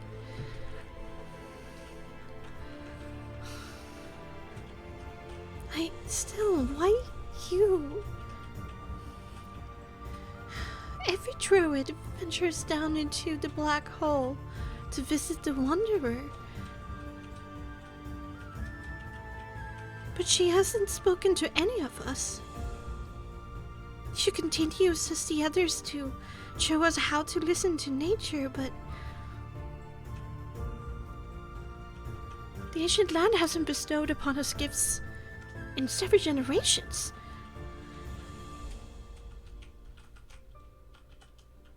But we worship them. And so why you and not us? Well, I do believe that if whatever is in there had the ability to answer your prayers, they would, but whatever Morgantha is doing, it might not be good for them.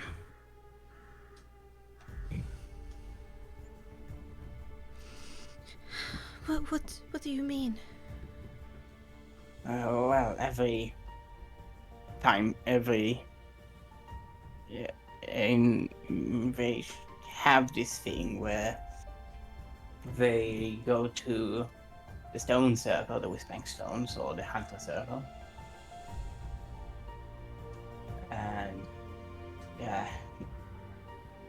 each year they do something, some sort of ritual, but she didn't really tell me about what, and she was very much keen on not telling me, but they are doing something there every year at the same day.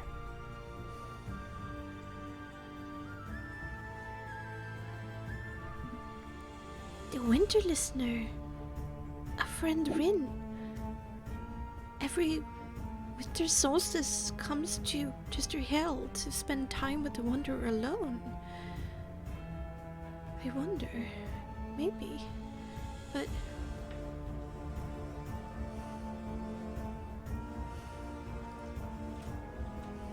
I wouldn't assume anything that Lin is doing on Morgantha's behavior, since from what I know, they do not really like each other at all. yeah, no. Rin speaks ill of them. Don't seem that nice. So you will have no idea, you haven't picked up anything Morgantha told you about it? Unfortunately not. Only know that there is something in there, and that something is part of it. It is in me now. And it's up to me to put it to good use. Yeah, the Huntress has spoken to you. You need to listen, Amartya. I'm sure there must be a reason for it, so, What do you mean listen? How does one listen? it's a process, but, requires hours of meditation and wandering in nature, interacting with it, how I was taught. If you survive, if I got some time with you, considering that she's spoken to you, it's never happened before that we taught an outsider, but I could try to help. Teach. That would be lovely, Nikna. Thank you for the offer, and I do hope both of us make it out of here. Yeah, me too. Especially now. You need to protect what you have, Amartya. It's very important. I will. You have my word on that. She smiles shyly and then tucks another lock of hair behind her ear and then goes back to eating. Well, getting a mentor out of some strangers on the road over a magical feast isn't the worst thing to have happened. Hey, well, maybe she can help me figure out what is going on with me. It is great.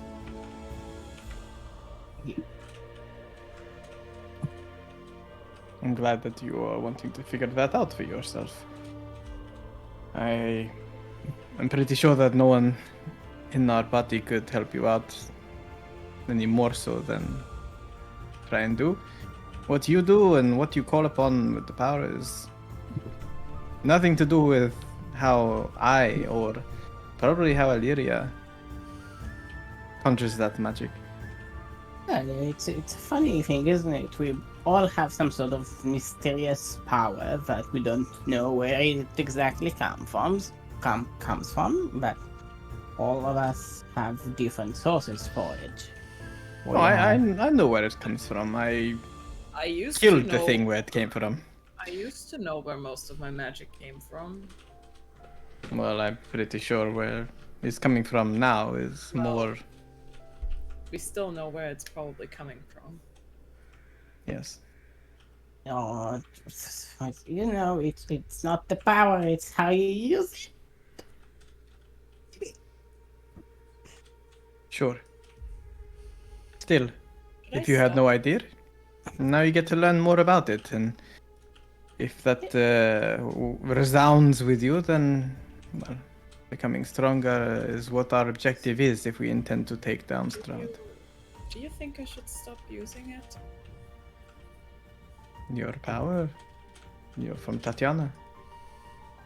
Well, yeah, I don't think there's anything wrong with the source of the power, per se. I still use some of the tricks I learned from other deers, but that doesn't make me evil in its own right.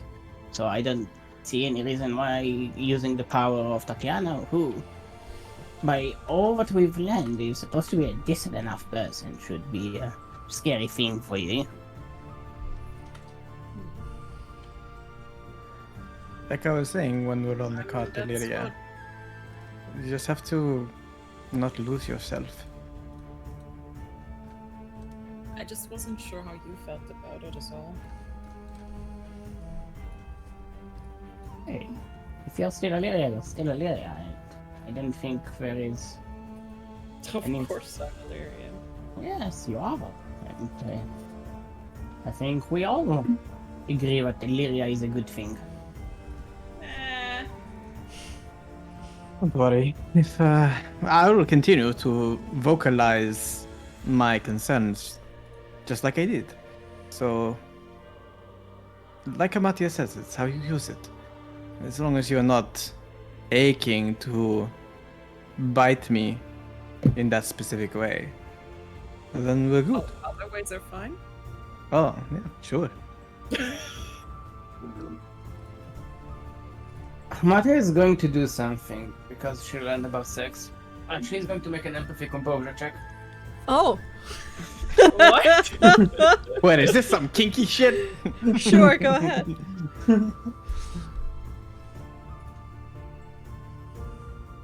Oh no. Is that enough, you guys? Is it enough to pick up on kinky subtleties? Mm-hmm. I mean, that's definitely enough to pick up on kinky subtleties, right? Yeah. I mean, it's not like you're They're hiding it now. not being obvious. Yeah, Like it's not like Illyria's gonna eat my shin bone or anything like that. I mean, I guess, like, you know, like, you get that it was, like, kind of like a joke meant in that way, but you're not entirely sure if Valeria has ever been to Nyx. Playful nibbling. You see Hamatia staring at the both of you very suspiciously.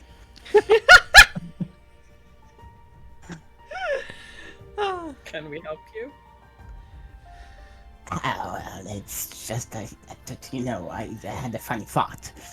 You know, I learned a lot of new things today. I'm there. And I can't help but notice your, how should I say it, affectionate way of speaking to each other. Alea just kind of looks at Hamartia, then looks at Nyx, then looks at Ezzy, and then looks back at Hamartia and is like, you didn't before?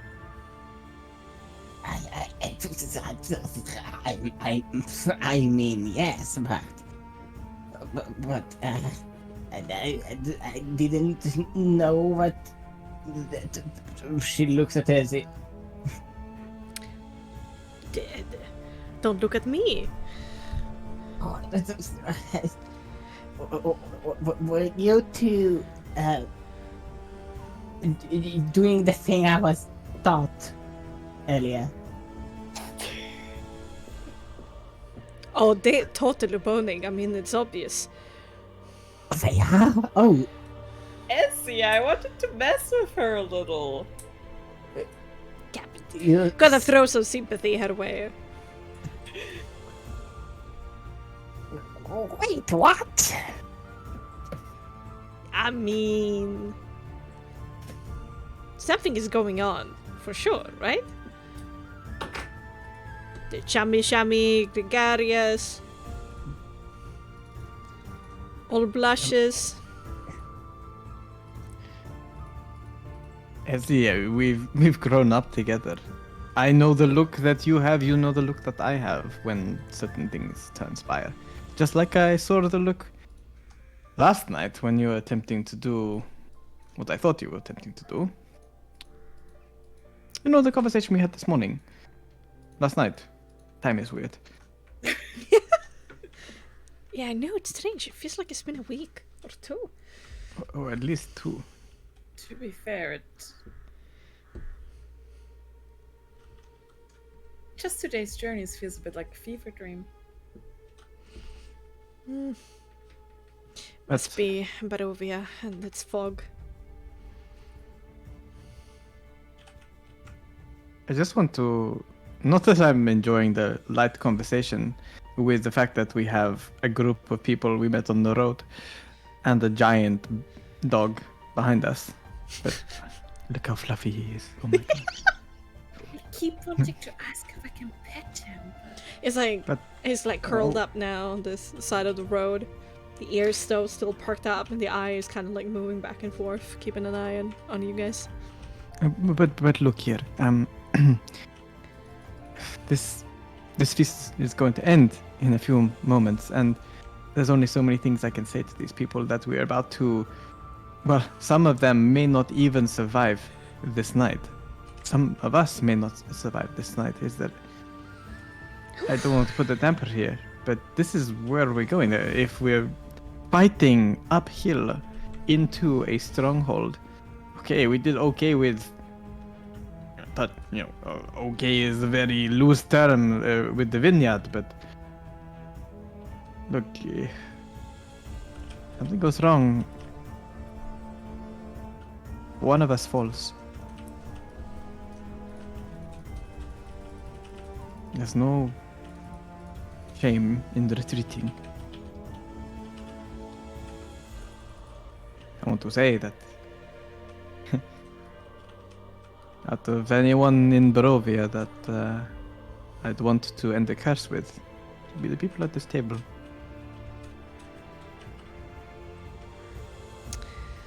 Don't become too sentimental on me. You know I don't like it.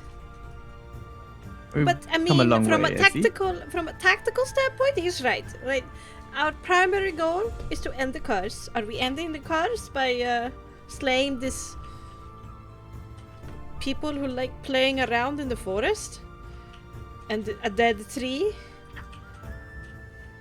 I mean, probably it certainly helps, but it's not necessary, so Well, I disagree, Ezzy, because if we are to ensure we have allies for the very large task ahead, a giant cursed tree that could descend upon our beaten and bashed up raven folk would end them. We have So, to ensure may what I we...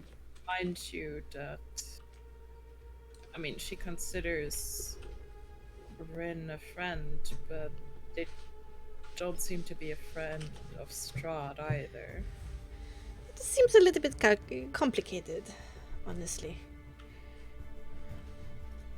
Like, didn't the girl just say that they worship whatever that's around the stones, circles, yet they're friends with one of the Night Apostles, who probably had something to do with how fucked up it is around them?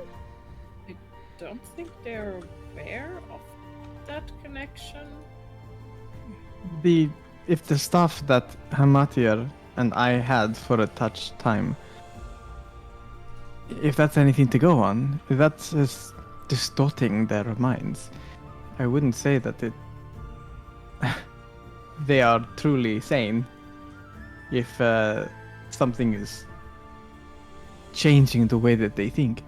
It could be literally anything. They could be eating literal shit and think it's beautiful.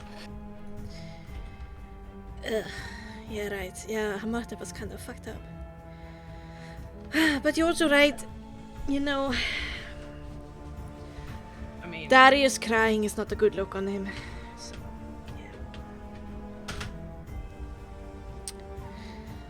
Guess we will have to save them again.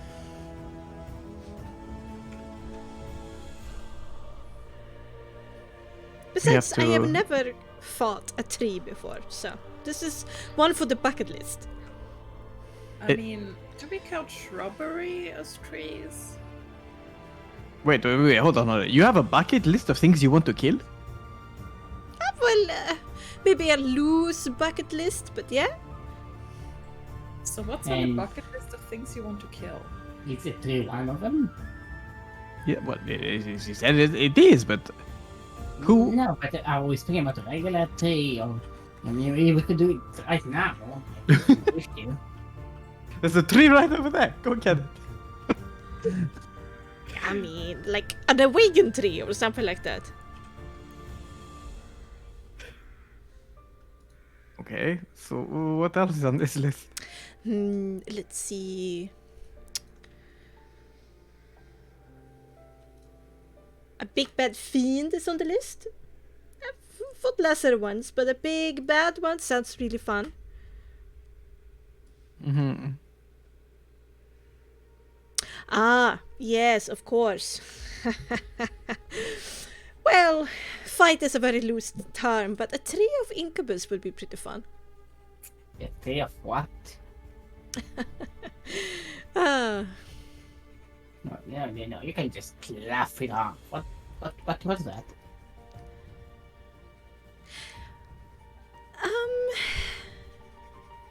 do you know that there are certain fiends that are themed around certain temptations? We are not telling Hamartia about sex demons.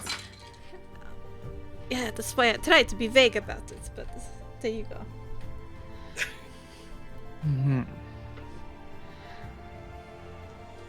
Maybe we should stick to the fact that if there are any more questions for these fine people, to say them now, rather than talking about trees and sex demons. Your choice. I would like to ask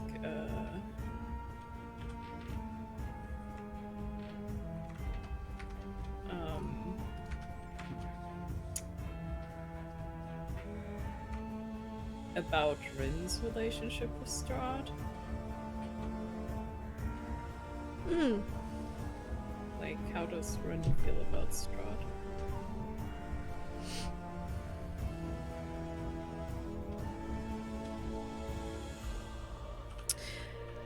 Hula takes a long time to answer that.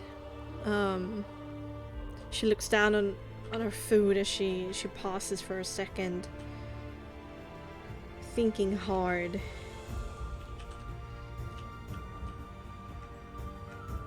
She's very uptight about it. I tried to inquire, but there are certain topics where she just refuses to share much. But the feeling that I get is at least there's some kind of alliance of necessity between them. I can't really sense that Rin is enthused of a meeting with Strahd. It's more...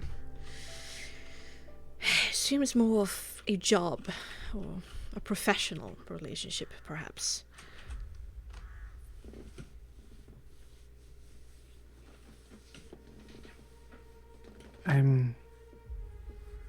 If you're done, Illyria,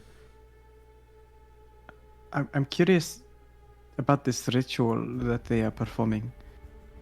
We're going there to slay a tree, but also there's this thing happening at midnight that's culminating at midnight. What exactly is happening? To strengthen whatever Gulthias has turned into, this winter splinter thing, it has required a lot of life essence. They are hunting a lot of creatures and then parade them up to Gulthias, which Winter Splinter wraps his branches around it and sucks the carcass dry with the soul in it. And forever creature that is killed by Winter Splinter, the hold it has on my people grows stronger, and the tree swells. Can the tree defend itself? I've not seen it myself. I didn't want anything to do with this, so I kept my distance. But when I arrived this morning, I've heard some concerning rumors from some of the people there that I used to call friends. And The tree is actively sucking blood from creatures just as if it was a bloodsucker. To some extent, it seems like, yes, the tree is moving.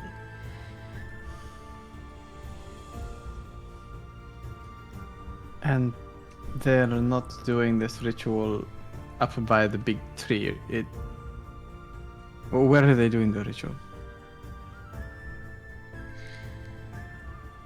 Well, they bring the animal alive to it.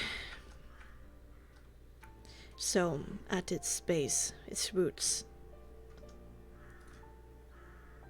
Right. So it's not in the main camp. No.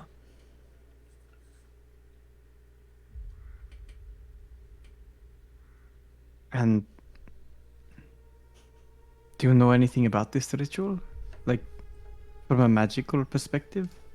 Is there any aspect to it? Any rules? Anything that we can do to interrupt it? Hula looks to her side to Nikna. Oh, do you want me? Oh, I tried to ask like what they're trying to achieve. Sacrificing life essence is sure a tradition, but it's a lot that they're sacrificing. It's not good for the life, the ecosystem around here. I tried to ask to what end, what they're trying to create, what this winter splinter truly is, and Buggy laughed at me and told me that it would be complete tonight, and to what end I do not know, but just stopping it from hosting more life essence is probably a good idea. Right. So if we arrive there and they're sacrificing something to it, try and save whatever they're sacrificing. Yeah, stop the ceremonies. Yeah. Okay, good to know.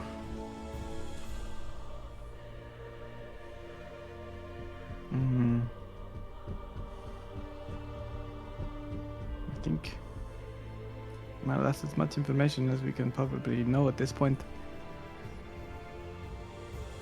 I will once again cast this spell before we get there. Well, maybe about half an hour or something before there, just in case you have anything that comes up. And we can communicate once more, but until then, after this is done, we are back to simple communication between you and Hamatia. Hula kinda rubs her forehead in frustration, but nods and accepts it. Hey, I can teach you some better Sylvan if you wish. It's actually quite a simple language once you get the gist of it. Or if there's some things across the way that you want to just sort of say right away, you can write them down. And then when I cast the spell, I'll just be able to read them all, and you don't have to say, wait for that.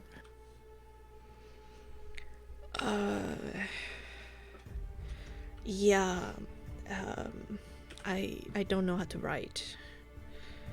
Oh. Huh. Too bad. Pretty fun. Do you know how to read Sylvan? No. I see.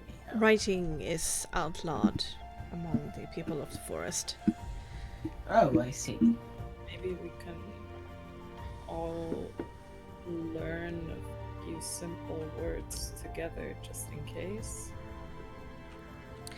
Like danger, Danger. run. Help. Run. That sounds like a good idea. And I will try to do the same with my warriors, but besides Nickna here, she probably picked this up pretty fast, but we're not really trained when it comes to brain stuff. But you could just tell us what your natural tongue is in those words, and we can say them. Oh, well, that'll Very make true. things easier. Okay. The comprehend languages spell fades, and soon afterwards, the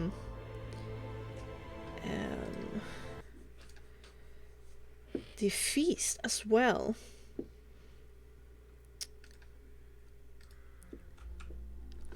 Slowly at one end, the plates, that are all dirty, you know, like napkins all over the place. The candles have been burning to like the halfway point.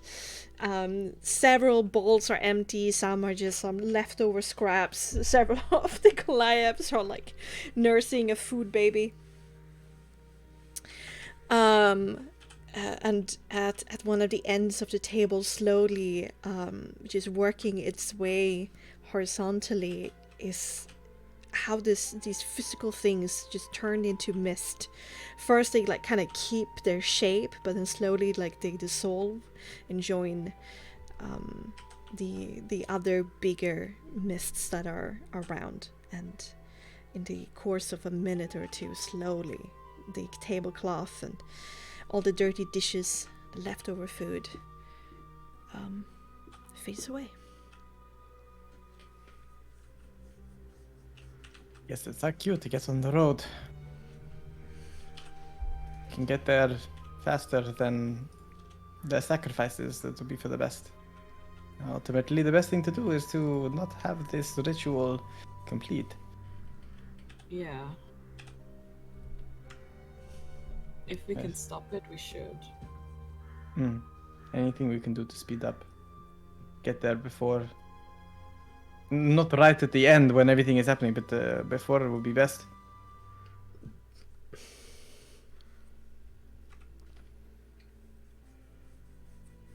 Okay, on the road. Right now, yeah, they don't really understand, but they pick up their things. You take your horses, and Hula like goes off with a fast march forward, seemingly determined to get ahead. During that time, you do learn some simple primordial words. I mean, now we're talking like yes, no, run, attack, stop, quiet, So any of those like shorter words that are super universal, you do learn in primordial. At least for today. Let's see if it sticks later on with intelligence checks. I doubt it. But you repeat them, and in return, Hula tries to learn some common as well, together with the warriors. Nikna seems to be able to pick it up, okay, but the Goliath seems to have a little bit of a hard time. All right. Anything else you want to prepare or do before we get into the excitement? I think that's all I can do to prepare. I was planning on shapeshifting or using disguise to look like them, but I don't think it's going to help. Lyria doesn't really have anything she can do beforehand. Yeah. Well, the first step is to try and infiltrate sneakily, right? To try and not get the horns blown. And straight up either steal the horns, or kill the people holding the horns. And obviously, Hamachi and I can go invisible for that. Yeah. And so can Ezzy. Lyria. Huh? Is Lyria just gonna like wait somewhere or? Well, as in, like, we'll have to see when we come there, like, if it's impossible to get there, because it's not like Nyx has that far range spells, right? Well, no, he does. He has Guiding Bolt, and Hamatia has Wind Blast, but there are two. So... I mean, summoning an eagle on someone is a ranged spell attack, if you ask me. Yeah, but it's like a big eagle won't necessarily stop them from blowing a horn if it's in their hands, because like they can see a massive eagle coming. You have to be stealthy. Eagles are coming. The eagles. But like, I don't know. It's a tricky one if they are in elevated positions, because if we can't fly, if there's lightning and stuff. We're gonna need to solid snake this. Snake? Snake? Okay, well, no, I think that's pretty much everything we can do, at least where we are now. Okay. All right. Okay.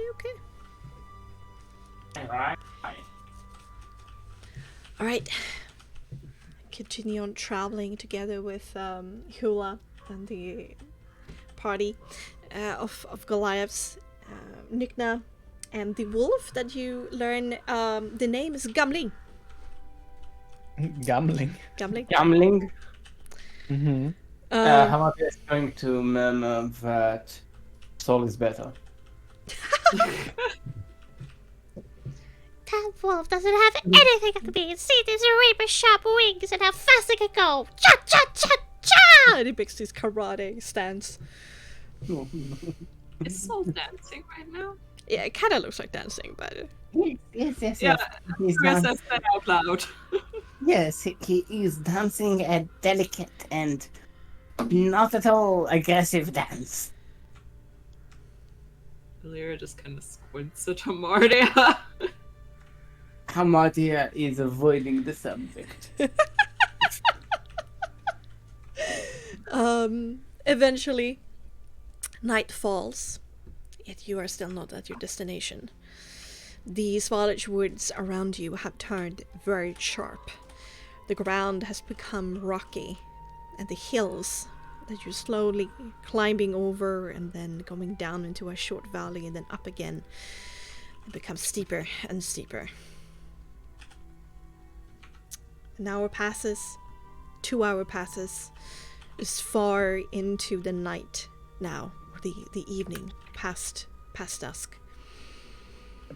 Finally, Hula says it's not long towards to get to the hill, and points towards a part of the forest where your wagon and your horses can be parked.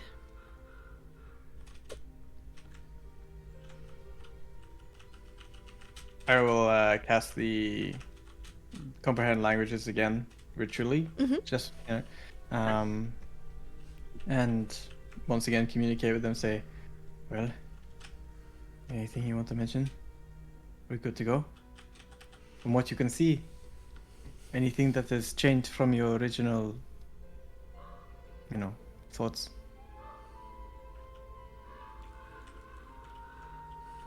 There's talking between them, but eventually Hula turns to you with her arms crossed and a determined look on her face.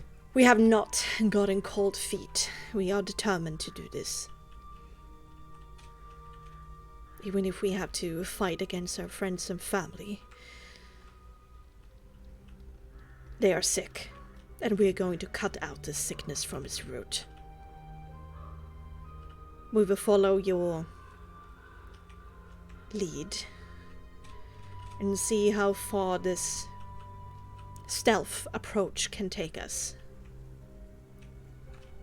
But well, I was thinking, didn't you say that you were bringing people to be sacrificed? Or they were bringing people? I certainly hope not. It's not people. That would be terrible. Would you think that they would do that, Hula? I don't know, but Balgir is not like himself, and you know how he can be. Zealous.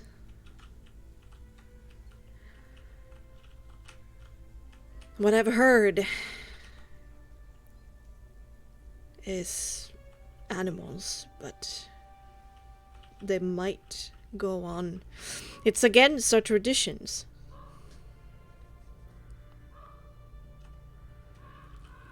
But I cannot be sure.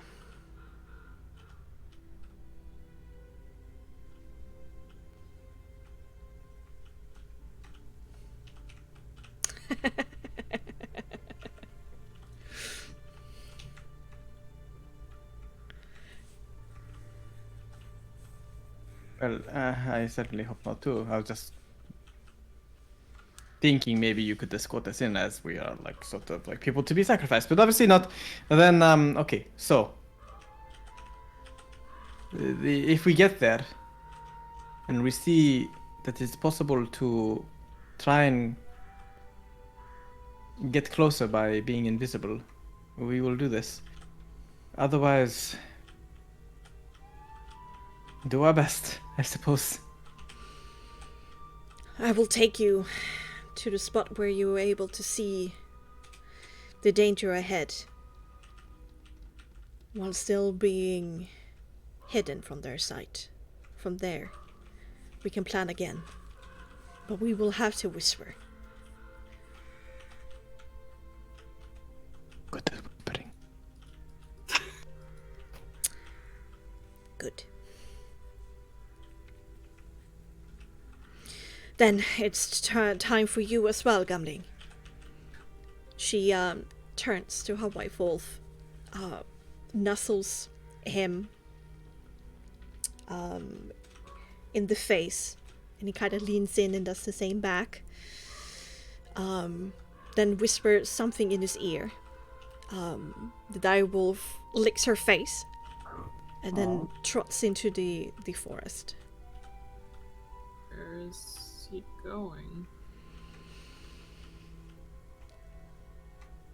Gambling might be a direwolf, but he's no match for the bite of an axe. Besides, it's better that he's out here prowling and howling if there would be backup coming from another camp we do not know of. Smart.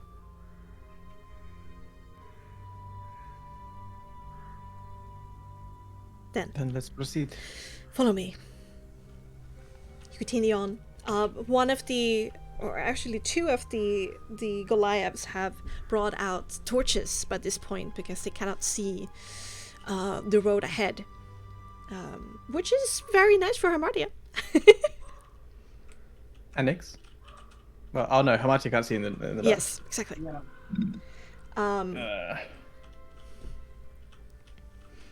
But you continue to prowl forward with the least amount of torchlight possible. At a certain point, Hula makes a low sound in her throat and a sign in the air, and one of the torches go out.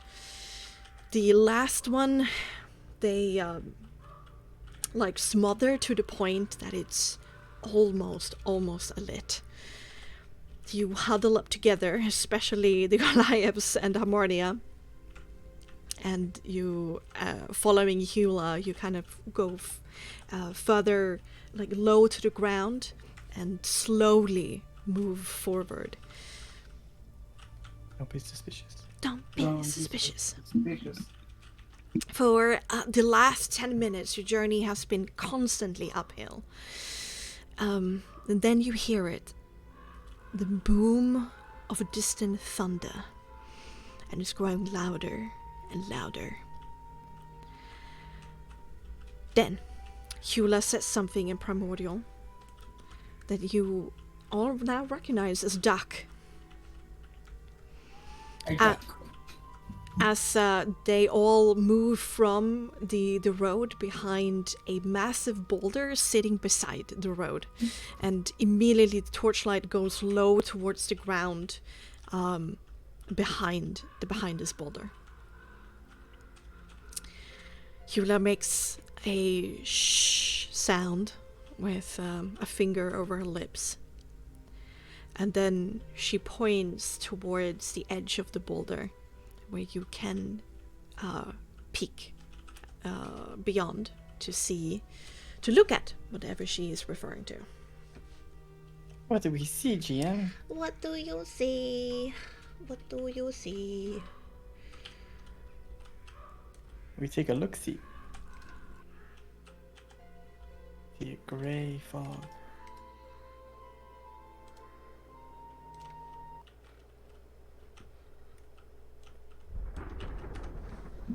It's not. It's a lightning of not being ominous.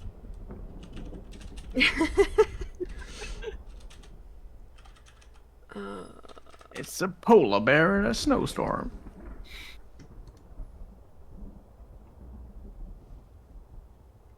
I cannot see what you show. You get up? It is a white screen for me. Dynamic lighting is not on. I'll reload. Do you other people can see? I can see. I can see it again. I reloaded and it's fine. It's animated. As you peek, the crack reverberates through the area as the stark blue light lights up the world for a second. Massive dark green structure rises before you with roiling black clouds spiraling above it.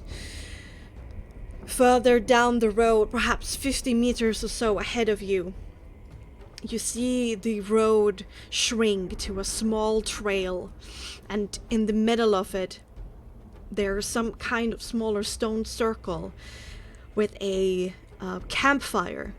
There are creatures there, outlined by the fire. 1 humanoid and 3 thin walking branches. That I cannot show you where they are on the map because Roll20 is not working.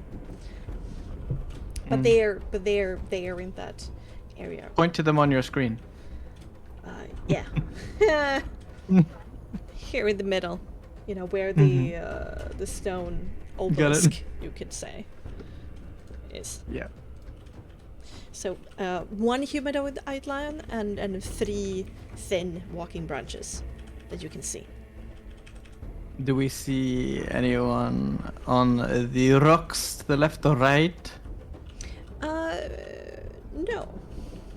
We do not see.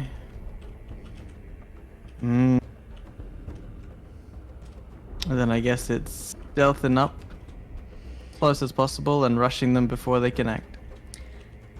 Okay. Hula kind of whispers to you guys. I know that there's somebody up on one of the stones, but I do not know which or where they are. They're camouflaged, lying against the stone. They have vision, since they have the high ground. But we don't.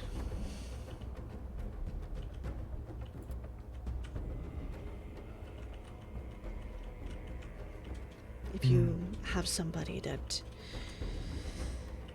can find something in the dark whilst not being found themselves to ambush this person from behind, I would do so.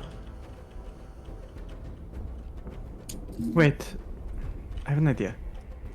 If we need to know exactly where they are, give me a description of these haunts.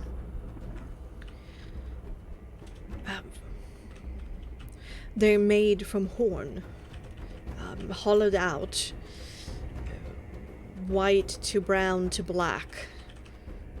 They would be hanging from a belt with a simple clasp.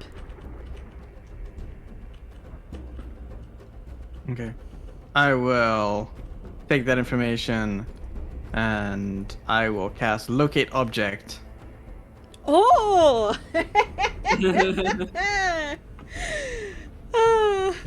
You know what? When you were like, "Can you describe the object?" I was like, "You're gonna cast Locate Object, aren't you?" I'll Good do my use of vibe spells. check. Do your vibe check.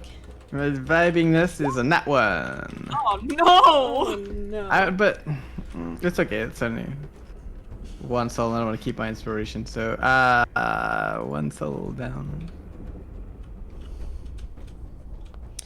But the spell goes off. Yep. Yes, it does. In the middle of the lower rock, to the left, you get a magical ping on the magical radar.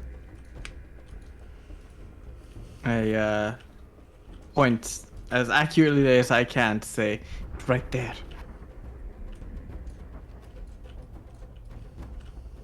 I see him.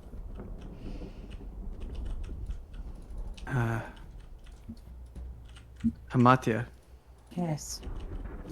how do you feel about going on a little stealth mission with me? Oh, I feel great about it. Then, let's go get that one. Remember, Hamartia, that without light, you cannot see much. There will be only like flashes in the lightning, but you would be considered blind. Well, next I might not be the best fit considering the fact that I cannot see a thing a meter ahead. Oh, right. I keep forgetting that. Well, I can see it magically. Fine. I guess I'm doing this alone. So you Thanks. guys wait a couple of minutes. I'll get into position, see what I can find. I mean, I And- can follow you. Essie, yes, of course. Let's do this. Yeah, look, I'm right here. Jeez. Sorry. You're so quiet tonight. I almost forget Yeah. that you're here. I'm focused. Guys, quiet. Sorry, yes. Inside voices. Okay, let's not be suspicious. And I make an action to just put my finger to my lips, and then do a wink, and then my soul mastery sort of collapses in on me as I turn invisible. Essie turns to look at the rest of you, gives you a wink, puts a finger over her mouth, and a soul mastery. She collapses into herself as well. Exactly the same. That's nice. We're doing it. The cousins are going. Cousins are going. Cousins okay. are murdering.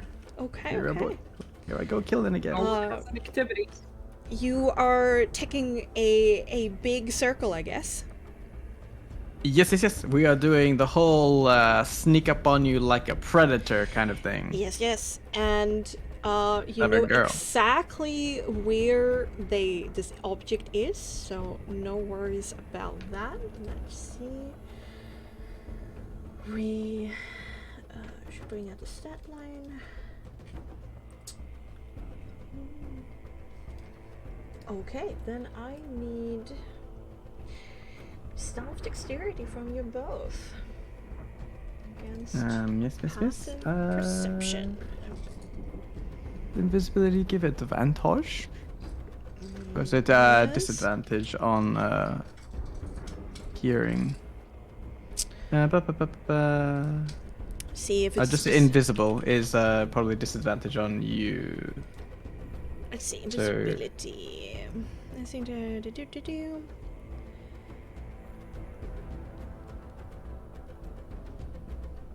Yeah. Oh god. We should both know this. No, I'm pretty sure it gives disadvantage on passive perception, which is a -5 to your passive. Yeah. I think so as well. Yeah. Well. Stop the So, let's do stealthy dexterity. Let's do it. This is what really counts. I'm glad I didn't roll a natural one on this. Holy crap, Nyx is super stealthy when it comes down to it. I suppose it makes sense when he's can literally turn invisible. 14. 14.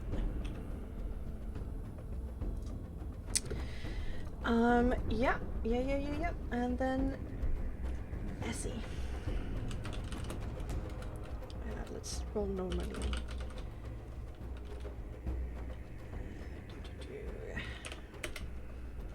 Oh! Yeah. Together, you prowl through the underbrush. It's less bushes now, which is nice. It's more thorny and dry, which gives its own disadvantages and challenges. But you sidestep and jump to rocks instead, softly keeping your footsteps light. And soon you climb up that stone slowly, carefully, from behind. And there, lying within 6 meters of you, is a muscular gray shape underneath. No, they're painted. Their backs are painted with natural ochres, gray, and the color of stone. Oh man, are they totally Hunger Gamesing Petering it? Yeah, basically, yeah. Okay. And they do not move. Their head is faced just over the ledge, so they can look down upon the circle below. Mm-hmm. But they have their feet towards you and their head away from you. I point at the. Well, she won't see me. I guess. Okay, we can't even. Would I know where Ezzy is?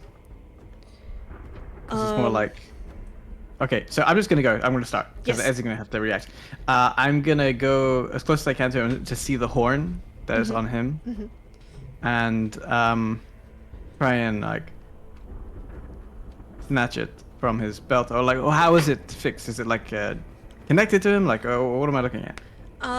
It's a clasp, like a leather strap with like a belt buckle that the horn is attached to. So you need to open that clasp to release the leather strap, so you can take the horn. So it's not Sure. the most, it's not like a full belt one, but it's certainly a little bit of a mechanism here. Probably so the warrior can quickly grab it from their their belt, but Okay. So This- Nix is gonna prepare to fail this. But he will try and like undo the clasp and like remove and like steal the horn. And if it goes wrong, he wants to like grab the whiskey again from his bag. He knows where it is. He keeps it close by. And if the guy was to grab the horn and try and blow it, to pour the whiskey into the horn.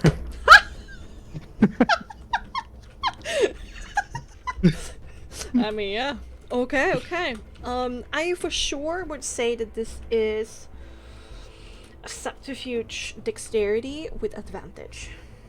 Ooh. Okay, let's see here. Let's see if this can undo this guy's pants. And I'm gonna roll a perception composure. With Dex. Let's do it. Is a dirty 20. Ooh.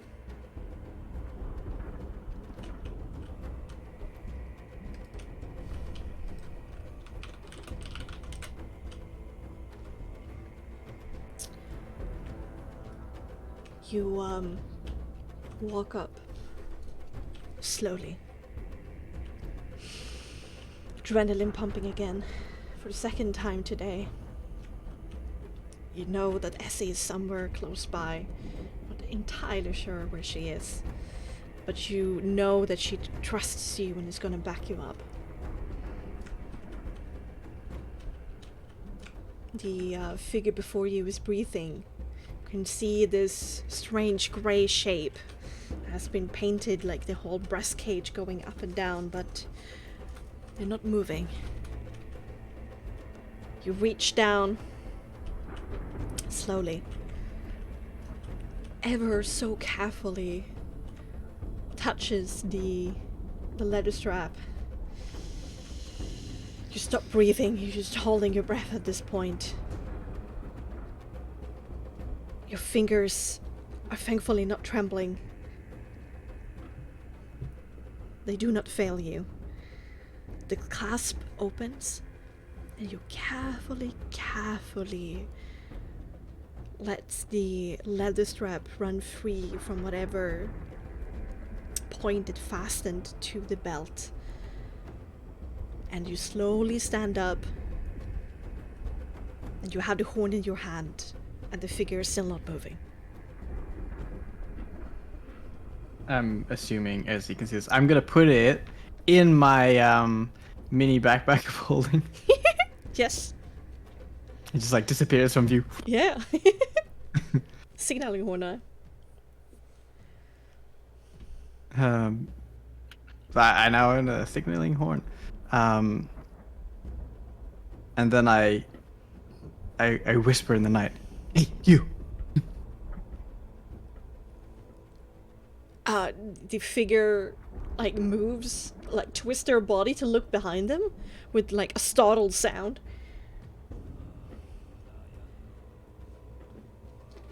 See what he does. What did you say? I see what he just wait to see what he does. Okay. He looks behind him, like startled eyes. Says something in primordial, like a whisper, but like questioning. Wind. Not really, but he's like whispering something back to the air, like "Hello," but in primordial. And then I'm I'm gonna say in Primordial the word that we learned. Uh-huh. To duck.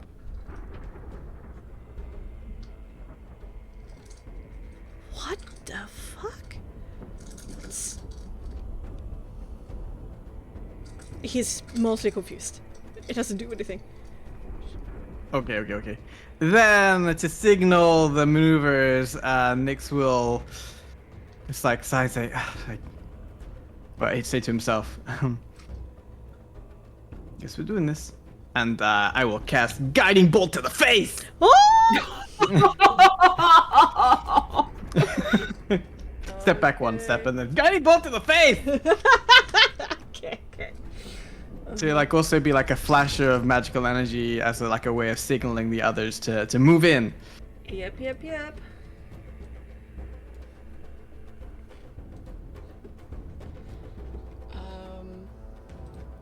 Then let's fix this.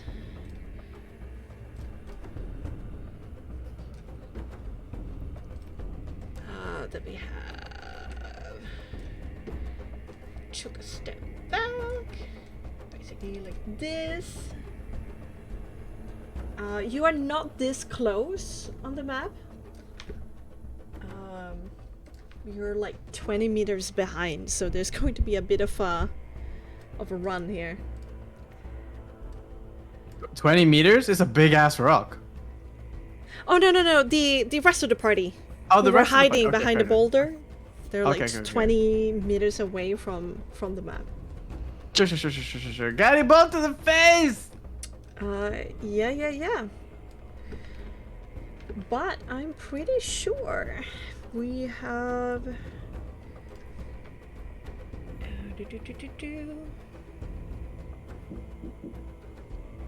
No. No? Okay, not this one. No. Okay, yeah. That's a surprise attack. It's a ranged attack and they're prone, however. So it is going But to be. you didn't get up or anything like that? He more like twisted his torso to the side and looked behind him. So it would be a surprise attack, so would that be advantage then cancelled out because it's a range attack? Exactly. Okay. Guiding Bolt! Woo! 26 to hit! With a lot of ones on damage. Gee, that is so unfortunate. Well, Wow, I'm that's doing the it. I'm doing it for advantage for Ezzy mostly than it is for me. Yeah, That's but the single holy- shittiest guiding bolt damage roll I've ever seen in my entire life. That's a 1 and a 2. Like a guiding Yeah, fart more that than a was that's just Guiding sad.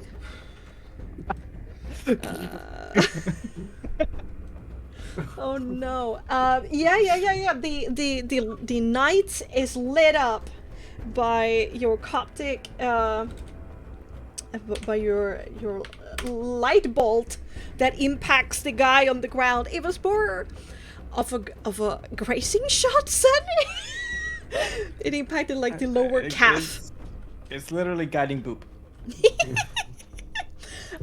But immediately there's a shout of pain and anger.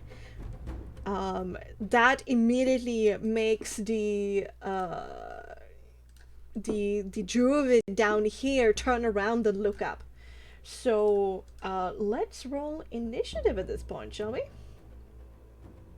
Sure. So I cast a spell, so invisibility will drop. Yes, indeed.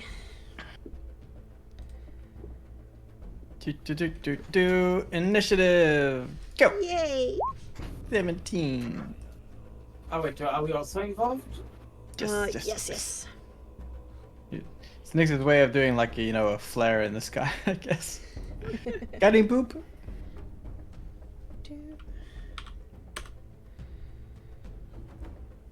Oof. 5 on my part. I don't know why, but the macro doesn't like me. Is it there? 15. It's 5. I did the second one to get myself on turn order. Sad initiative roll. Yep. But, makes sense. And then we're gonna do Hubler's group as one. Because fuck me. That's a lot.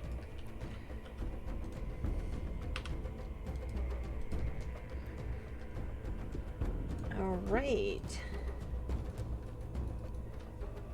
Okay, so Essie, what would Essie like to do? She's a murderer. She has short swords, right? She has one hand axe and one short sword. All right, yeah, we have her character sheet, right? Yeah. Just give it to us. So she would have been up with Nyx anyway, because that's where they're going together. Yeah, you can see her on the map, I hope. So she'll do her multi-attack. The first one, I mean, it's an advantage anyway, because if he's prone. Oh yeah. The guiding boop was more or less for a flare of sorts. He didn't have anything else that cast any sort of light. For sure. In a similar sort of way. So they're all at advantage anyway because it's melee range on prone. So she'll do her Merc attack. You want me to roll for her? Yeah. Okay. She's her in combat. It's yours in combat. She is yours in combat. There we go. Okay. So it's 3 attacks. So first attack. Oh, they're all at advantage. My bad. 2d20, keep height. Oh yeah, because she also her first turn. Yeah. No, what do you mean? Oh, because her But he's also executioner. prone. So yeah, it's like super advantage here. Yeah, all sorts of executioner. Yeah. Can make one more attack as part of their attack action. Holy crap, that's a lot of attack. Okay. Yeah. First one is a 21 to hit. Yes. Second one is a 23 to hit. Yes. Third one is a 25. And just going up. And the fourth one, because it's like 3 and then a +1 for the executioner, Yeah. is a 24 to hit. Jesus. Ooh. Yeah. Make 2 damage rolls with her hand axe and 2 damage rolls with her short sword. Is the hand? No. It can make one more attack. So they're all 3 short sword, 1 hand axe. No. Does it make any? Oh yeah, because it's just doesn't really matter. because 2 are with a +1 short sword and then 1 with a silver hand axe. So I'm assuming the hand axe is like a offhand, right? Yeah. Okay. Is it favorite enemy? No. Okay. You can see her favored Okay, I'm just gonna roll all the dice together. undead and beasts is her favorite. Okay, so roll 3 plus 12. What's the +4 pierce? That's the extra favorite enemy bonus if you get it. Okay. The +1 d6 plus 3. Total of 26 damage. Damn! Oh, the damage it was 5 from Radiant. Yeah, you got that. Yeah. I did. Well, he's definitely looking hurt, but not down. I guess there's a crisscross pattern now on his back. Okay. Then we have Amardia, your turn. You're 20 meters away from the spot you are right now.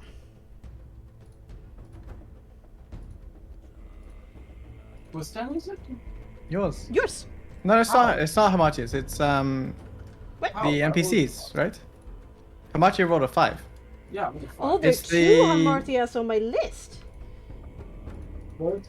But Hamachi is only 5. Like the one I see is the blonde lady. Yeah, okay, no, I see that now. Hesga. Oh my god. Hesla. You Why was there an extra Hamartia in the turn order? Do you like Hamatia the most? Well, you know.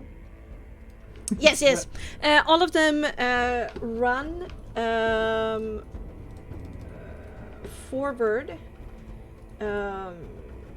It's 16 meters for all of the berserkers, and 12 for Nikta.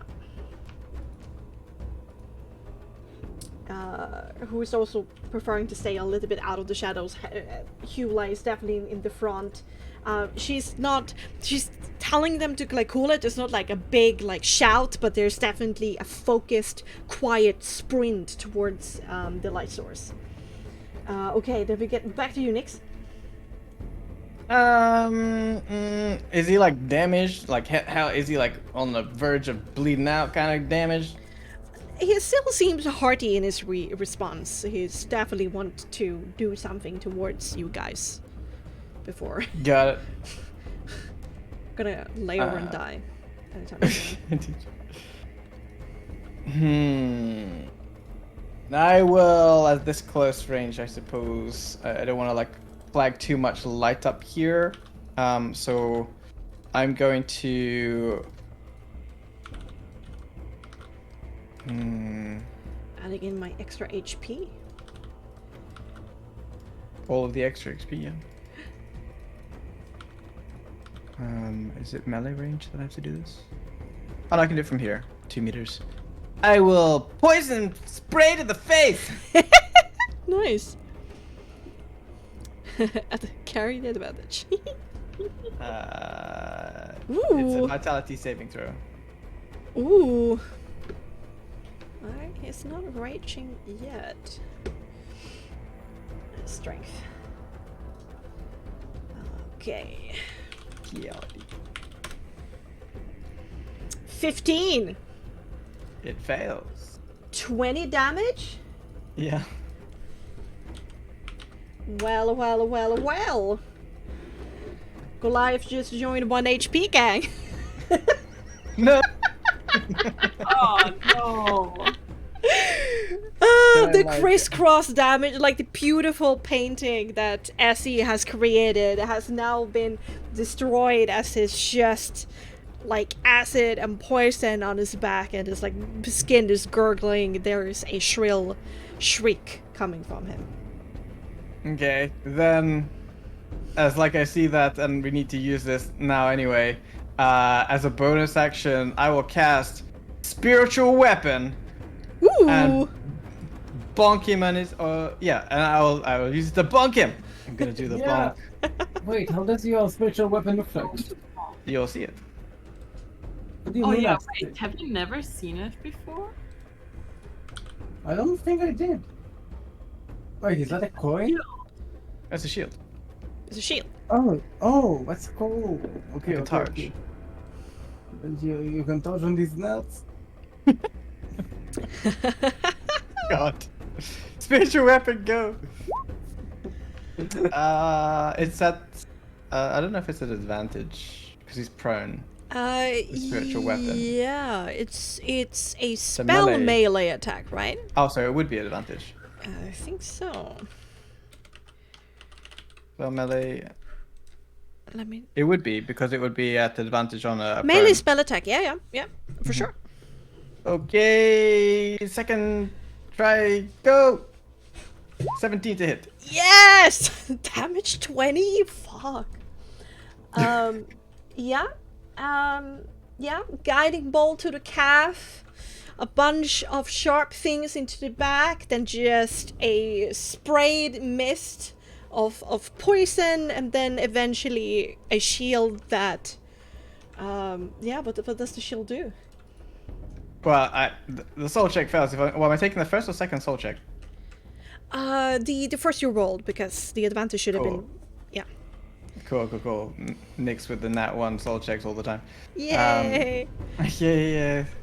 So as the soul disperses into the ether, it sort of floats on top of him, and on the vertical edge, as he's looking up, all bloodied and like mangled from like the poison spray and the slashing, it just drives the fine edge into the back of his the base of his skull. Just like cracks the neck. Oof. Oof, oof, oof. Okay. Yeah. There's a soft gurgling, and then you don't need to worry about that person anymore. Illyria, what you want to do? I'm still a bit away, right? Yeah, 20 meters.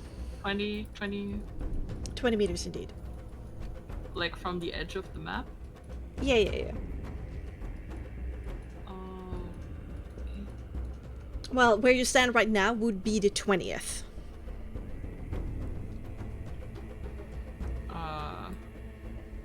wait, I'm confused.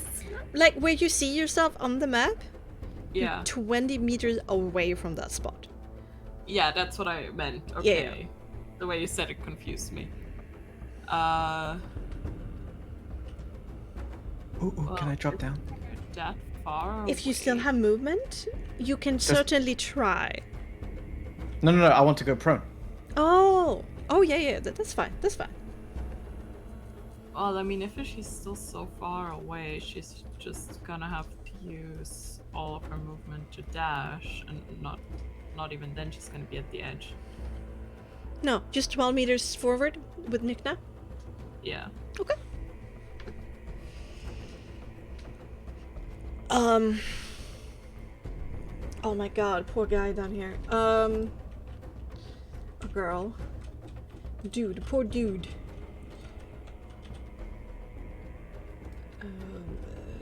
Yeah, okay, so Essie can be seen up there, but not Nyx. She was preparing to attack again if Nyx wouldn't make it, so she wasn't smart to drop down.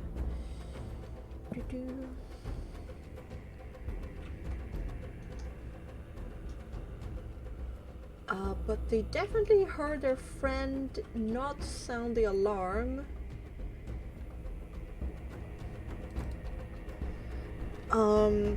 Yeah, they're going to say something in Primordial, touch themselves on the chest. Their skin for a second get this bark-like green armor hovering just above themselves, and then they're going to move backwards by keeping an eye up towards the cliff. Alright.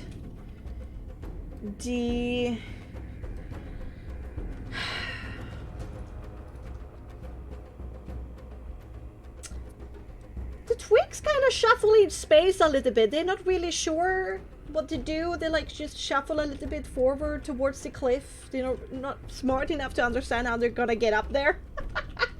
Where the danger is.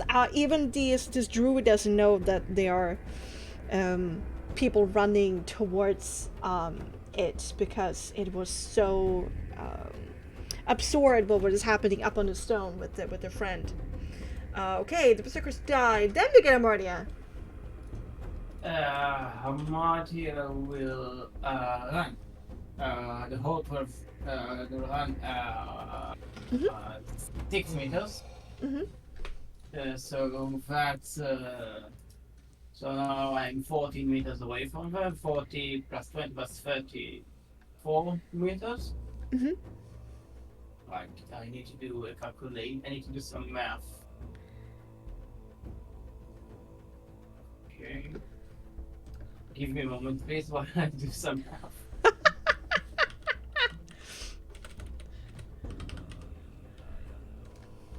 Okay, that's a 4 feet radius square, right? Or You're a spike growth, eh?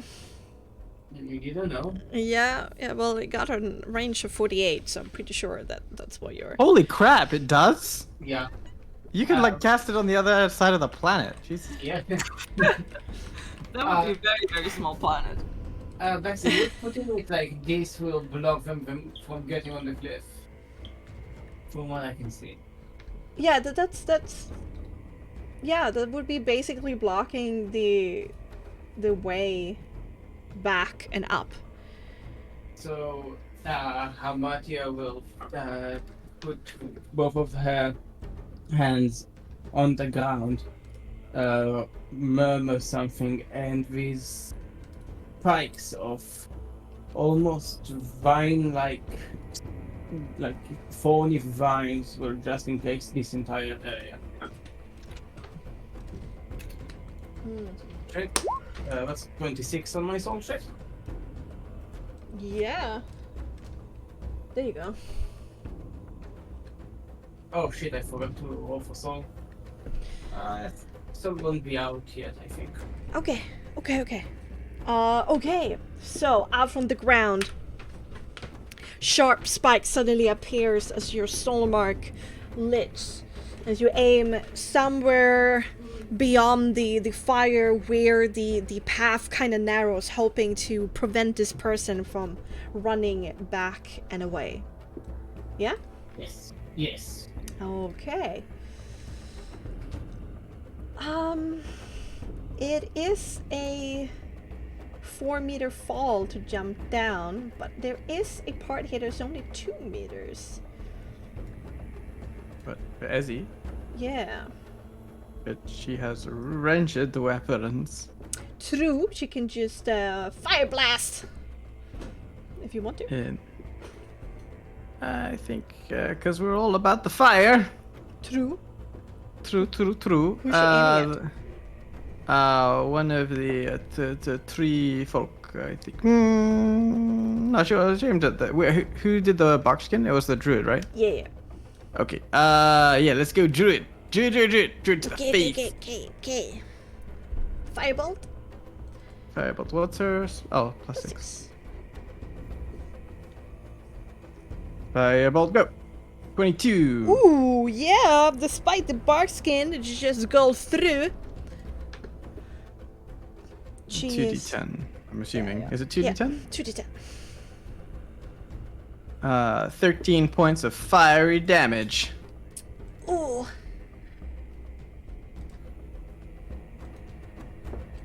It impacts their upper arm, and they have to like pad out the fire a little bit as they look up shocked at whatever is going up above. So you're gonna go here and go prone. Nice. Okay. Alright. Helva and her friends, they had run 16. So they can do another... yeah, that won't be enough, but that will be enough.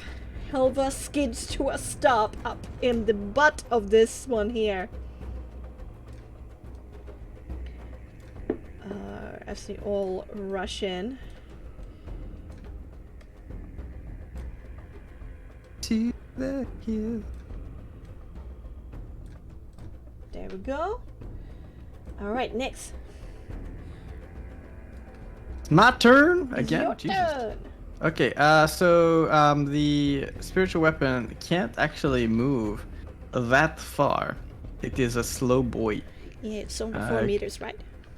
Yeah, but it's floaty, so it will angrily float towards this guy here. How high am I? Up am I? 4 meters.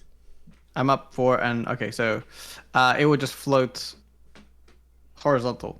Yeah, I got it. Angrily. Floats angrily. Yeah. Aggressive floating. Sure. That's my bonus action, and then I will stand up. And I will look at druid person, and I think I'm in range for this other one. Do an extra 2 meters for the height difference. Okay.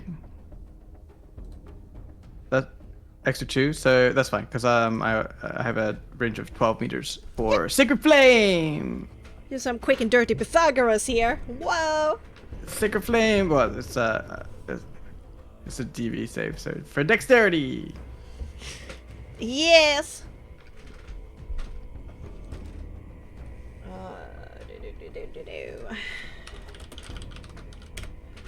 Okay. A natural 20. Okay, and Nyx goes, oh shit, and goes back down. The bro.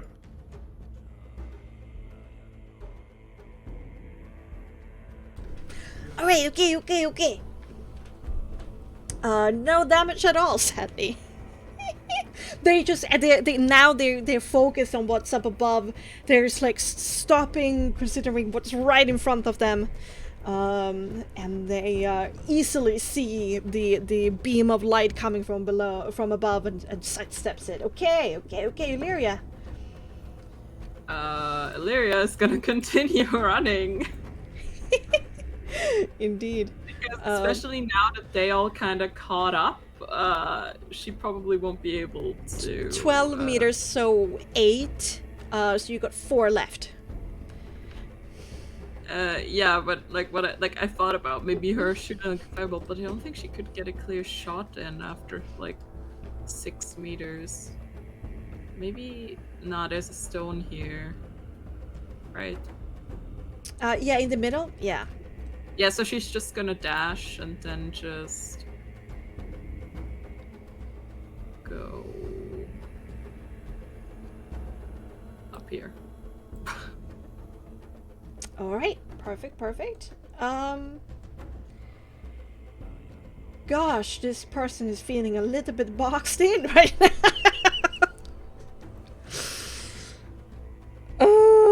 Yeah. That's a horde of Goliaths that are yes, like sprinting, and they know that they're faster than they are.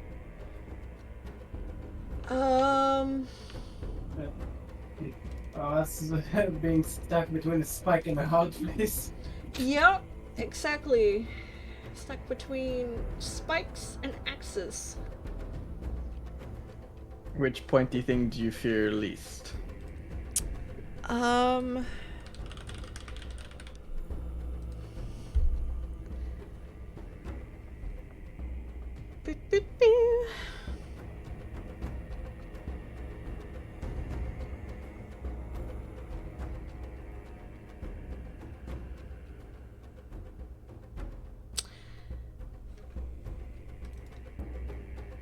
We are going to cast Thunder Wave. And we're not going to target anything. Oh no. They will just do it up in the air above them. The kind of bluish, very like there's like small points that have been put into their skin that become like a salamander that creeps along their forearm. They reach up that arm up into the sky. There's a big like greenish light that runs through the salamander, and then a crack of a sound straight up into the air, and then they're going to risk. Into the storm, you mean? That's already rumbling above us? Yeah, I mean, Whoa. they're trying to do their best, maybe. Oh, they're trying! They're trying. 3, 4, 5, 6. That he went into the spikes. Yeah. Damn it. Each meter is 2d4, so that's 64. Yeah. Yeah. Roll the damage. That's gonna be 13 points of ouchie damage. Oof. They start to heavily bleed from their feet and their calves. There's this constant stream of small shrieks and moans. They're still standing, but they have bled furiously in this last couple of seconds. Yeah. Some twig blight attacks. Now they have something to target. And they feel more happy about that. I can do something. Yeah, we're definitely gonna get an attack against Hula. 22. That actually went through.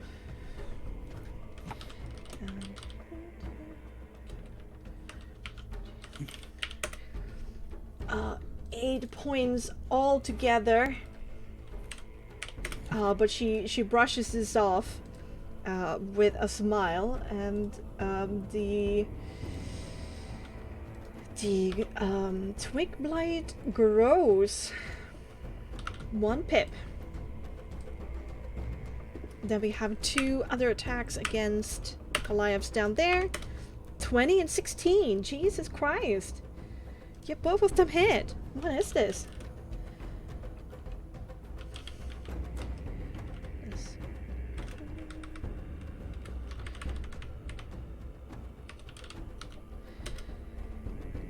Oh shit, that's 1 die too little. 26 points of damage. Oof. Goodness gracious. Good that they had that shield that was able to soak up some damage, but they're 2 kind of claw attacks that bleeds the Goliath. Red is now marking their perfect gray skin. Yeah. Okay, that's that. Then we have a Marty again. Hamatia will run 6 more meters. Alright, 12 meters distance. And she is going to, so I had a plus 12. So she is still too far away to start blasting, I see, because that's how much? It's 47 meters. And Eldritch Blast is 24 meters, so that's not. Okay, give me a moment, I am reassessing my stuff. You gonna start blasting? I can't because I'm too far away. I mean, I can, but it's You can, going to be a disadvantage.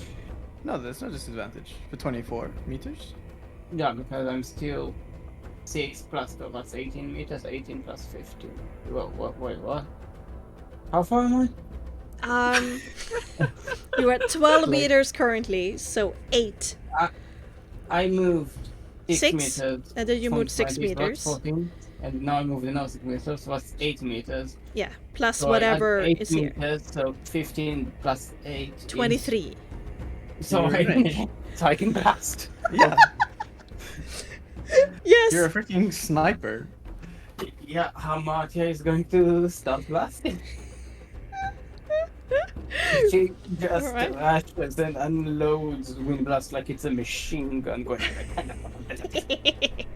Yeah. That's first wind blast. That's 20 to hit with 6 points of. Yes, for Slashing sure. damage. That impacts a little bullet wound. Yeah, second one is at 10. No, that doesn't hit. It kind of ducks a little bit in surprise that the wind blast goes wind. But you're definitely bloodied, that one. Okay, let's look up. Perfect. Okay, Elsie's turn. As he stands up, Yep. looks down, Yep. start blasting. Who's she blasting? Anyway, started blasting. Druid lady. Okay. She has it out for the druids. But we're here for a mission. Sure. It's a 10 to hit. The green kind of bark skin materializes and just blocks the fire blast this time. So to get down, Mm-hmm. she's used half a movement to stand up. Mm-hmm. It's 4 meters down, and I gotta climb down. Yeah, unless you jump and risk some falling damage. No, she'll get to the side there. She's pretty confident. Nyx will get this. But And this point here is 2 meters down, and then from there is 2 meters again. oh, so it's easy hops down that way. Mm-hmm. No, she wants to like stand in line of sight. She wants to gloat, I think. Okay. She Also, looks like- down and laughs. Oh, Okay. All right.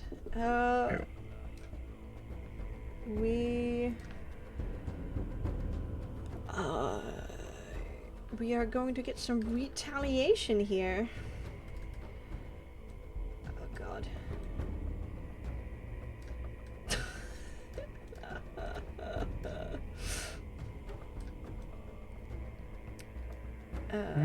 I should have done something different. I didn't realize that I didn't read all the spells. Can you bonus action cast Hunter's Mark? Sure. Since you don't know her character sheet, I will allow some of those mistakes for sure. But it's just something that Ezzy would do, right? She would. Yeah.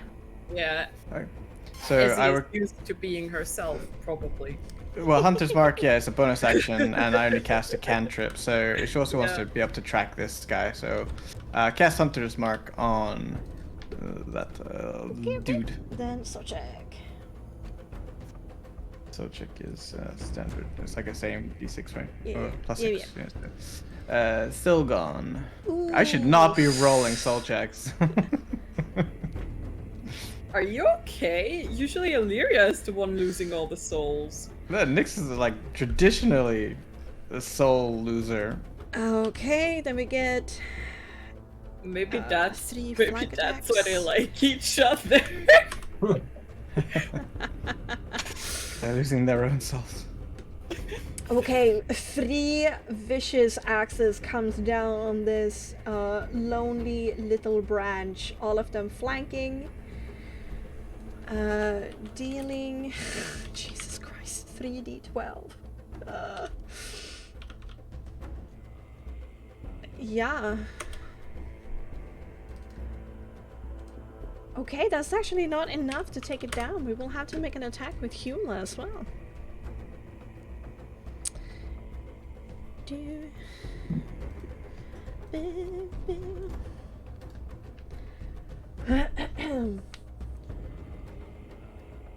Where is she, by the way? Yeah, where's you? You can see her? No. No, For me, she's here. Oh, she is she's all the way at the back. forward. She is... Where is she on the map for you, Bexxy? Reload. For me, she is right here. He's invisible to me. Visible to me too. Is she on the right layer? Yeah?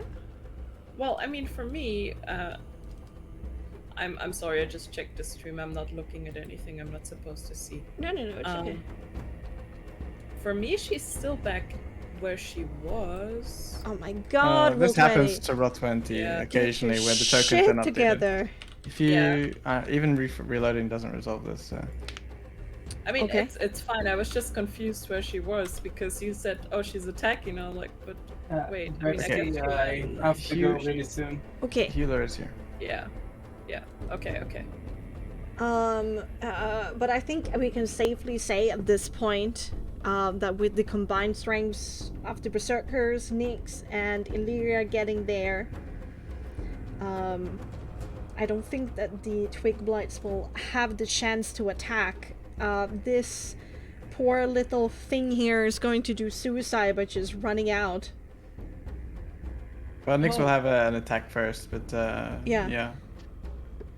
But okay, so my team trauma first fight seems successful. You have taken the horn. There was a boom of thunder, but it's constantly thunder and lightning over Jester Hill. Was that noticed? Was it not? Are you safe? Are you not? But one thing is for certain. Winter Splinter awaits on the high ground. But that will be I'm all. the one who's supposed to have the high ground. But that will be all for tonight's episode of Curse of Other Mystery, and we'll get back to it as we continue the fight, the grind up Jester Hill.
Yay! Stealth attack worked for a change. Yay! It went really well. Yeah.